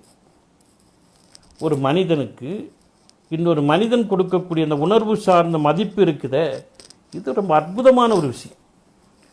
இந்த மதிப்பு என்று சொல்லக்கூடியது யாருக்கு வரும் என்று சொன்னால், யாருக்கு இதெல்லாம் கொடுப்பதற்கான மனநிலை உருவாகும் என்று சொன்னால், மார்க்கத்தின்படி மிகச்சரியாக வாழ்பவர்களுக்கு, மார்க்கத்தினுடைய விழுமியங்களை உணர்ந்து கொண்டவர்களுக்கு, பிறருக்கு ஏதாவது செய்ய வேண்டும் என்று சொல்லக்கூடிய நல்ல மனநிலையை பல சங்கங்கள் மூலம் உருவாக்கி கொண்டவர்களுக்குத்தான் இந்த மனநிலை அற்புதமாக உறுதிப்படும்.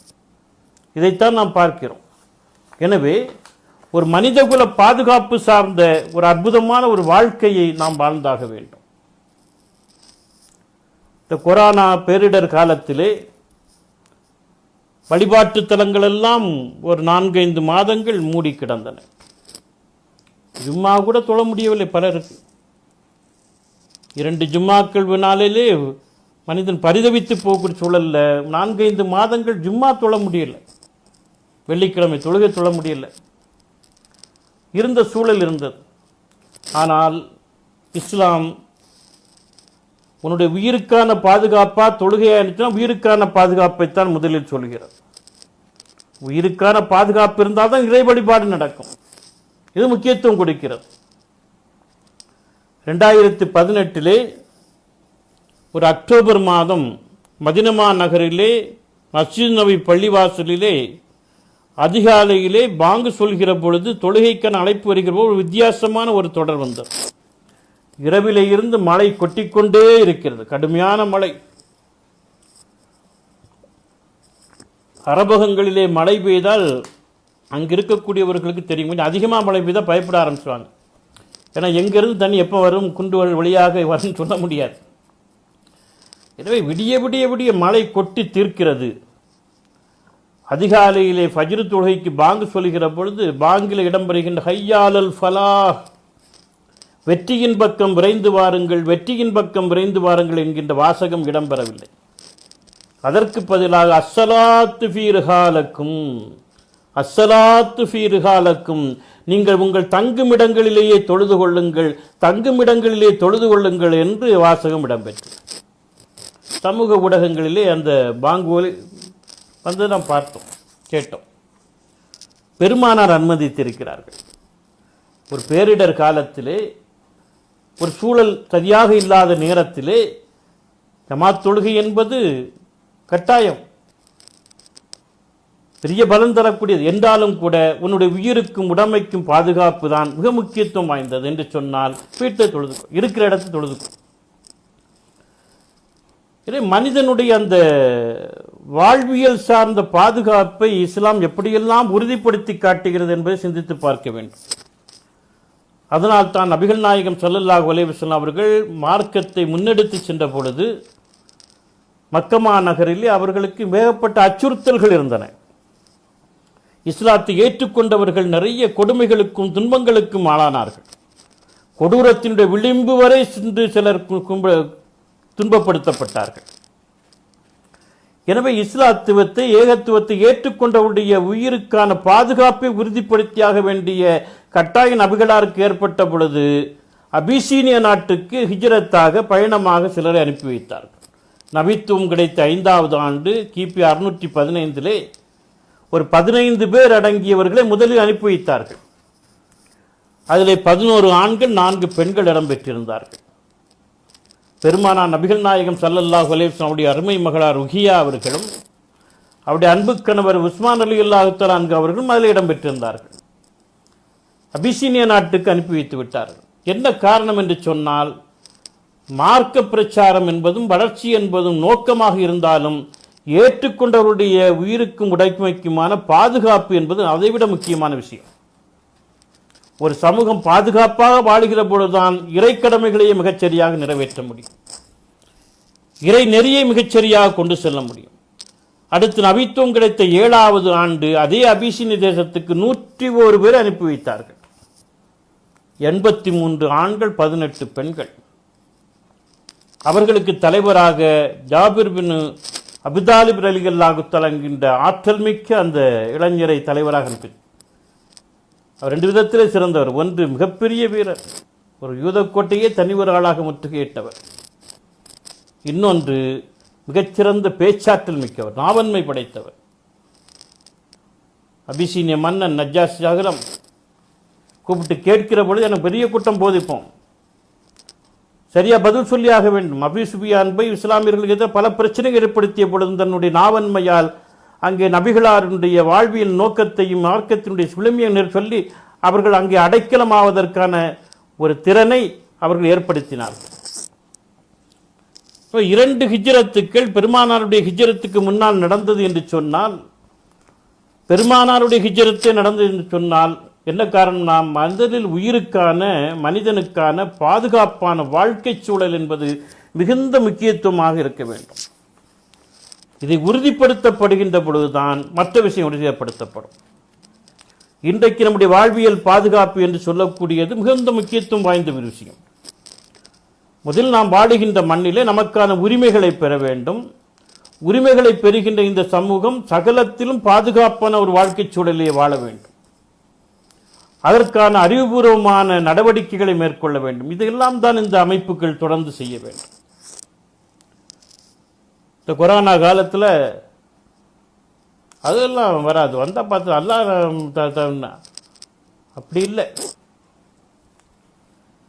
பெருமானார் உஹது போருக்கு செல்கின்ற பொழுது 2 உருக்கு சட்டைகளை அணிந்திருந்தார். என்ன காரணம்? இறைவனால் பாதுகாக்கப்பட்டவர். அவர் தனியாளாக ஆயுதமே இல்லாமல் கூட அவரை ஒன்றும் செய்ய முடியாது. இறைவன் அவரை பாதுகாப்பான். என்றாலும் கூட ஒன்றுக்கு மேல் ஒன்றாக 2 உருக்கு சட்டைகள் அணிந்திருந்தார் என்று சொன்னால் எந்த அம்பும் தொலைக்கக்கூடாது. இறைவனை நம்புங்கள், உங்கள் ஒட்டகத்தையும் கட்டி வைத்துக் கொள்ளுங்கள் என்று சொன்னார்கள்.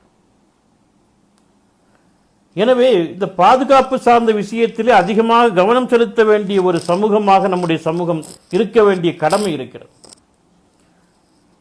அது கல்வி சார்ந்து இருக்கின்ற வாய்ப்புகளை வளர்த்துக் கொள்ளக்கூடிய திறன் சார்ந்த பலதையும் பெறுகிற பொழுதும் அந்த பாதுகாப்பு இன்னும் உறுதிப்படுத்தப்படும். சகல அதிகாரங்களையும் தீர்மானிக்கக்கூடிய உயர்ந்த பதவிகள், சகல அதிகாரங்களையும் தீர்மானிக்கக்கூடிய நல்ல பொறுப்புள்ள இடங்களில் தகுதி வாய்ந்தவர்கள் போய் உட்காருகிற பொழுது அந்த சமூகம் பாதுகாக்கப்படும்.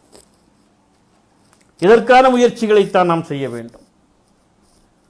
முஸ்லிம்கள் மட்டுமல்ல, எல்லா சமூகத்தவர்களுக்கு அந்த பாதுகாப்பு வேண்டும் என்று இஸ்லாம் பேசியது. அதனால்தான் பெருமானாருடைய ஆட்சியிலே கிறிஸ்தவர்கள் வாழ்ந்தார்கள் சிறுபான்மையினராக, யூதர்கள் வாழ்ந்தார்கள், நெருப்பை வணங்குகின்ற மஜூசிகள் வாழ்ந்தார்கள், இன்னும் பல்வேறு குலத்தவர்கள் வாழ்ந்தார்கள். எல்லோருக்குமான வாழ்வியல் பாதுகாப்பு உறுதியை பெருமானார் தன்னுடைய ஆட்சியிலே ஏற்படுத்தினார்கள். அவர்களை திம்மி என்று அழைக்கப்பட்டனர். அவர்கள் திம்மி என்று சொன்னால் ஆட்சியிலே பாதுகாப்புக்கு உரியவர்கள் என்றார்கள்.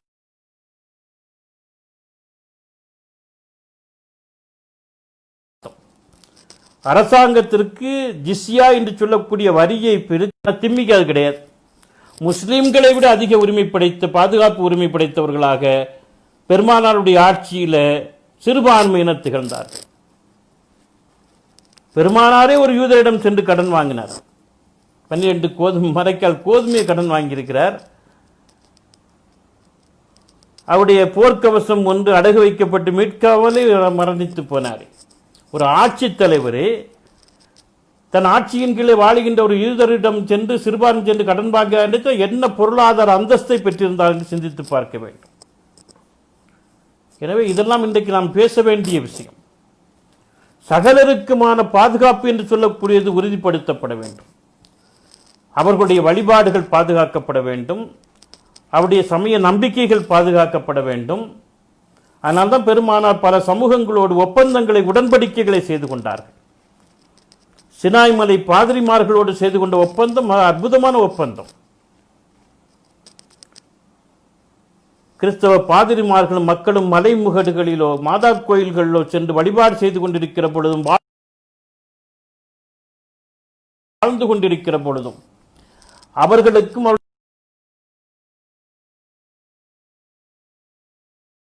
உடைமைகளுக்கும் நானும் என்னுடைய சமூகத்தவர்களும் பொறுப்பாக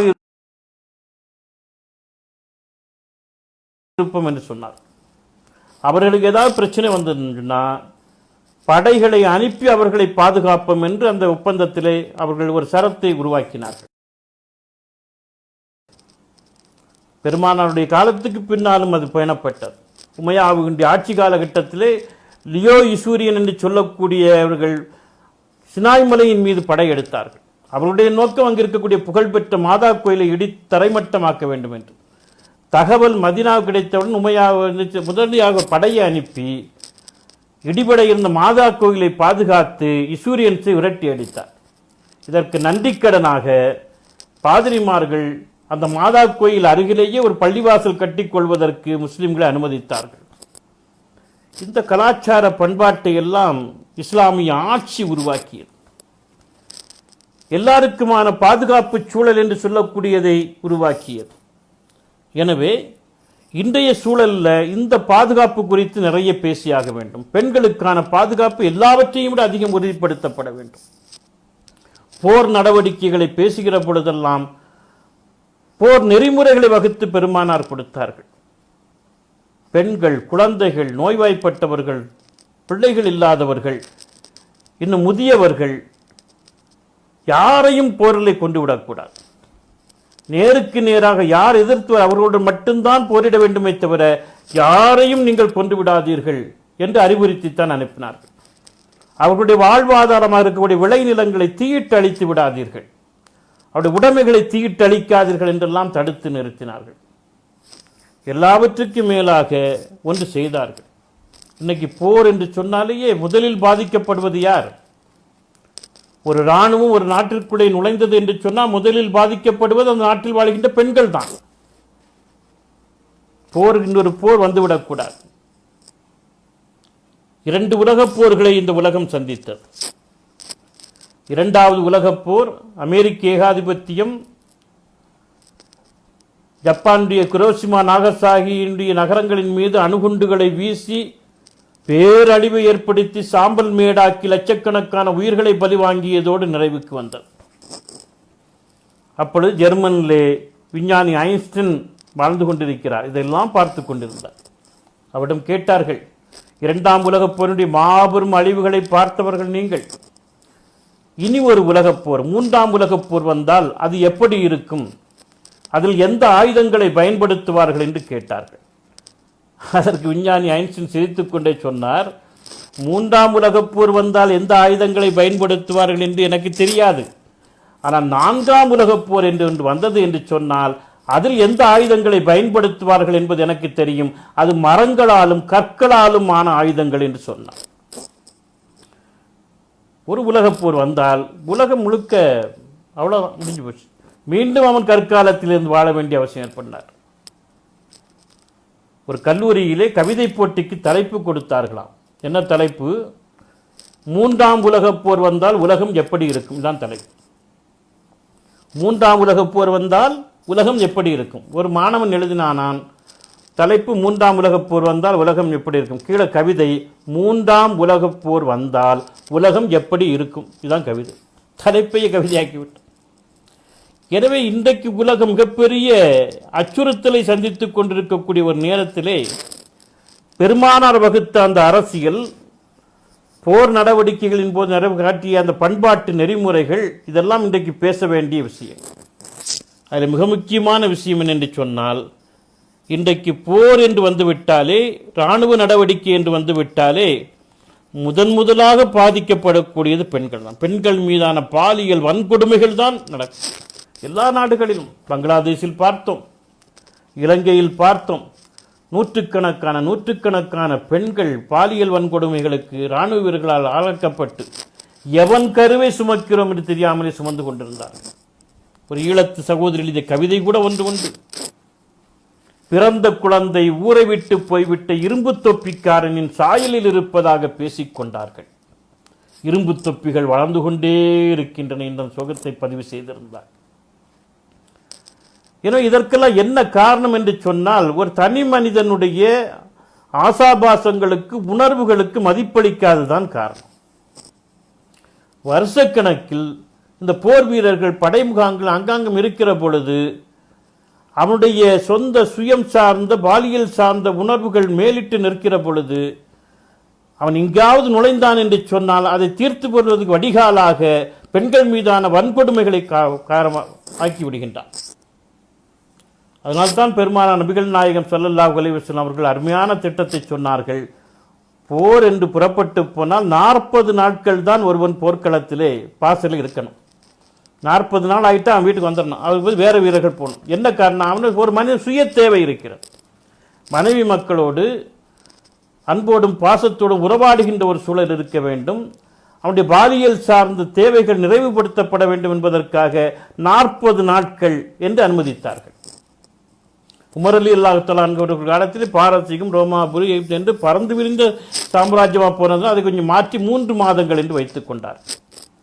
இது நாம் பேச வேண்டிய விஷயம் என்ன என்று சொன்னால், இன்றைக்கு உலகம் முழுக்க போர் அச்சுறுத்தல், ராணுவ நடவடிக்கைகளின் போது நடக்கின்ற அத்துமீறல் என்று சொல்லக்கூடியதனுடைய முதன்மையான அத்துமீறல் பெண்கள் மீதான வன்கொடுமைகள் தான். இது நிகழ்ந்துவிடக்கூடாது என்பதற்காக, பெண்களுடைய பாதுகாப்பை உறுதிப்படுத்த வேண்டும் என்பதற்காக அரசியல் வகுத்தவர் பெருமானார். எனவே 40 நாட்களுக்கு பிறகு அவர் போர்க்களத்திலே இருக்கக்கூடிய வீட்டுக்கு போய்விட வேண்டும், அவர் வேறு வீரர்கள் வர வேண்டும். இது ஒரு பண்பாடு. எனவே மனிதனை மனிதன் பார்த்தல் என்று சொல்லக்கூடியது ஒரு சாதாரண கொடுக்கல் வாங்கல் விஷயத்தினோடு நின்று விடுவதில்லை. கஷ்டப்படக்கூடியவர்களை கை தூக்கிவிட ஆதரவு நின்று விடவில்லை. உலகளாவிய அளவிலே பார்க்க வேண்டிய ஒரு அற்புதமான ஒரு விஷயம். இதையெல்லாம் இஸ்லாம் நமக்கு கற்றுத் தந்திருக்கிறது. ஒருவர் சொன்னார், தெங்கச்சி சுவாமிநாதன் வானொலியிலே இன்றொரு தகவல் என்று அற்புதமான உரை நிகழ்த்திய ஒரு பெருமகனார். ரொம்ப எளிமையான அற்புதமான மனிதர். அவர் ஒரு தடவை சொன்னார், என்னை யாரும் ஜெயிக்க முடியாதுன்னார். என்ன இவ்வளவு எளிமையாக இருக்கக்கூடியவர், சத்தமாக கூட பேச மாட்டார், என்ன ஆணவத்தோடு பேசுகிறார்னு எல்லாரும் பார்த்தாங்க. அவர் சொன்னார், என்னை யாரும் ஜெயிக்க முடியாதுன்னார். ஏன்னு கேட்டார், நான் எல்லோரிடம் தோற்று போவதற்கு தயாராக இருக்கிறேன்னார். என்னை யாரும் ஜெயிக்க முடியாது, ஏனென்றால் நான் எல்லோரிடமும் தோற்று போவதற்கு தயாராக இருக்கிறேன். தோற்று போனவர்கள் தான் இந்த விஷயத்தில் வெற்றியாளர்கள். அன்பால் தோற்றுப்போங்கள், பாசத்தால் தோற்றுப்போங்கள், விட்டுக் கொடுத்தலால் தோற்றுப்போங்கள். உறவுகள் சந்தோஷமாக இருக்கும், நேயங்கள் வளரும், சுற்றி இருக்கக்கூடியவர்கள் நம்மால் ஆதரிக்கப்படுவார்கள். அப்படிப்பட்ட ஒரு அற்புதமான ஒரு பண்பாட்டு சூழல் என்று சொல்லக்கூடியது ஏற்பட வேண்டும். மன்னிக்கக்கூடிய உயர்ந்த பண்பாடு என்பது நமக்கு வர வேண்டும். அதனால்தான் தாயிப் நகரத்து மக்களை பெருமானார் மன்னித்தார். கல்லால் அடித்து விரட்டினார்களே. கவிக்கு அப்துல் ரஹ்மான் அவர்கள் தான் பாடுவார்,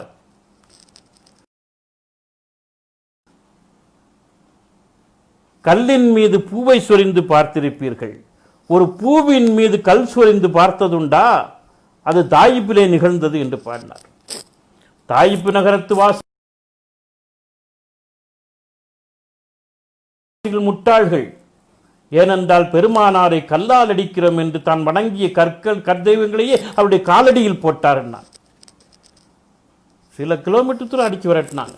அவரும் அவருடைய தோழர் ஒருவரை ஒரு கிறிஸ்தவருடைய தோட்டத்தில் மயங்கி விழுந்து கிடந்தார். அவர் தான் அவர்களை பாதுகாத்தார். இப்ராஹிம் அலைஹிஸ்ஸலாம் அவர்கள் இறைவன் ஆணையேற்று வந்து உங்களை துன்புறுத்திய இந்த சமூகத்தை அழித்து விடுகிறேன் ஆணையிடுகின்ற போனபோது, நான் நேர்வழி காட்டுவதற்கு வந்தேனே தவிர அழிப்பதற்கு வரவில்லை. இன்று இல்லாவிட்டால் நாளை இந்த சமூகம் ஏகத்துவத்தை, இறைமார்க்கத்தை ஏற்றுக்கொள்ளும் என்று சொன்னார்கள். என்று சொன்னால் அந்த மன்னித்தல் தான் இன்றைக்கு தாயிப் நகரத்தை இஸ்லாமியமயமாக்கியது.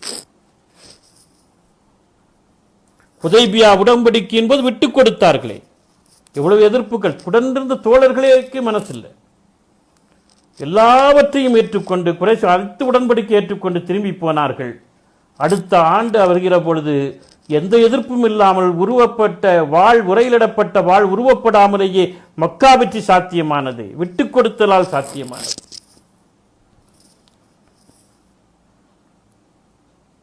கஅபாவினுடைய வெற்றியின் போது அவர்கள் எவ்வளவு பெரிய மன்னிப்பை செய்தார்கள்.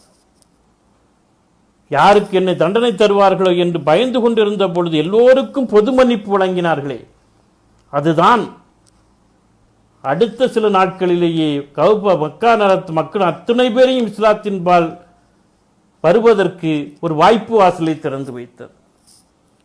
எனவே மனிதன் என்று சொல்லக்கூடியவன் வாழுகின்ற பொழுது உயர்ந்த பண்புகளை பெற்று வாழ வேண்டும் என்று இஸ்லாம் பேசுகிறது. மன்னிக்கின்ற பண்பு, விட்டுக் கொடுக்கின்ற பண்பு, அரவணைத்துக் கொள்கின்ற பண்பு, ஆதரவற்றவர்களுக்கு உதவுகின்ற பண்பு, பிறருடைய உணர்வுகளுக்கும் உள்ளத்துக்கும் எல்லாவற்றுக்கும் மதிப்பளிக்கின்ற பண்பு எல்லாம் வந்தாக வேண்டும். இதெல்லாம் தனிமனித உணர்வுகளாக பண்புகளாக வளர்ந்து நிற்கிற பொழுது இதெல்லாம் செயல்படுவதற்கு ஒரு களம் அமைக்கப்பட வேண்டும். அந்த களம்தான் சங்கங்கள்.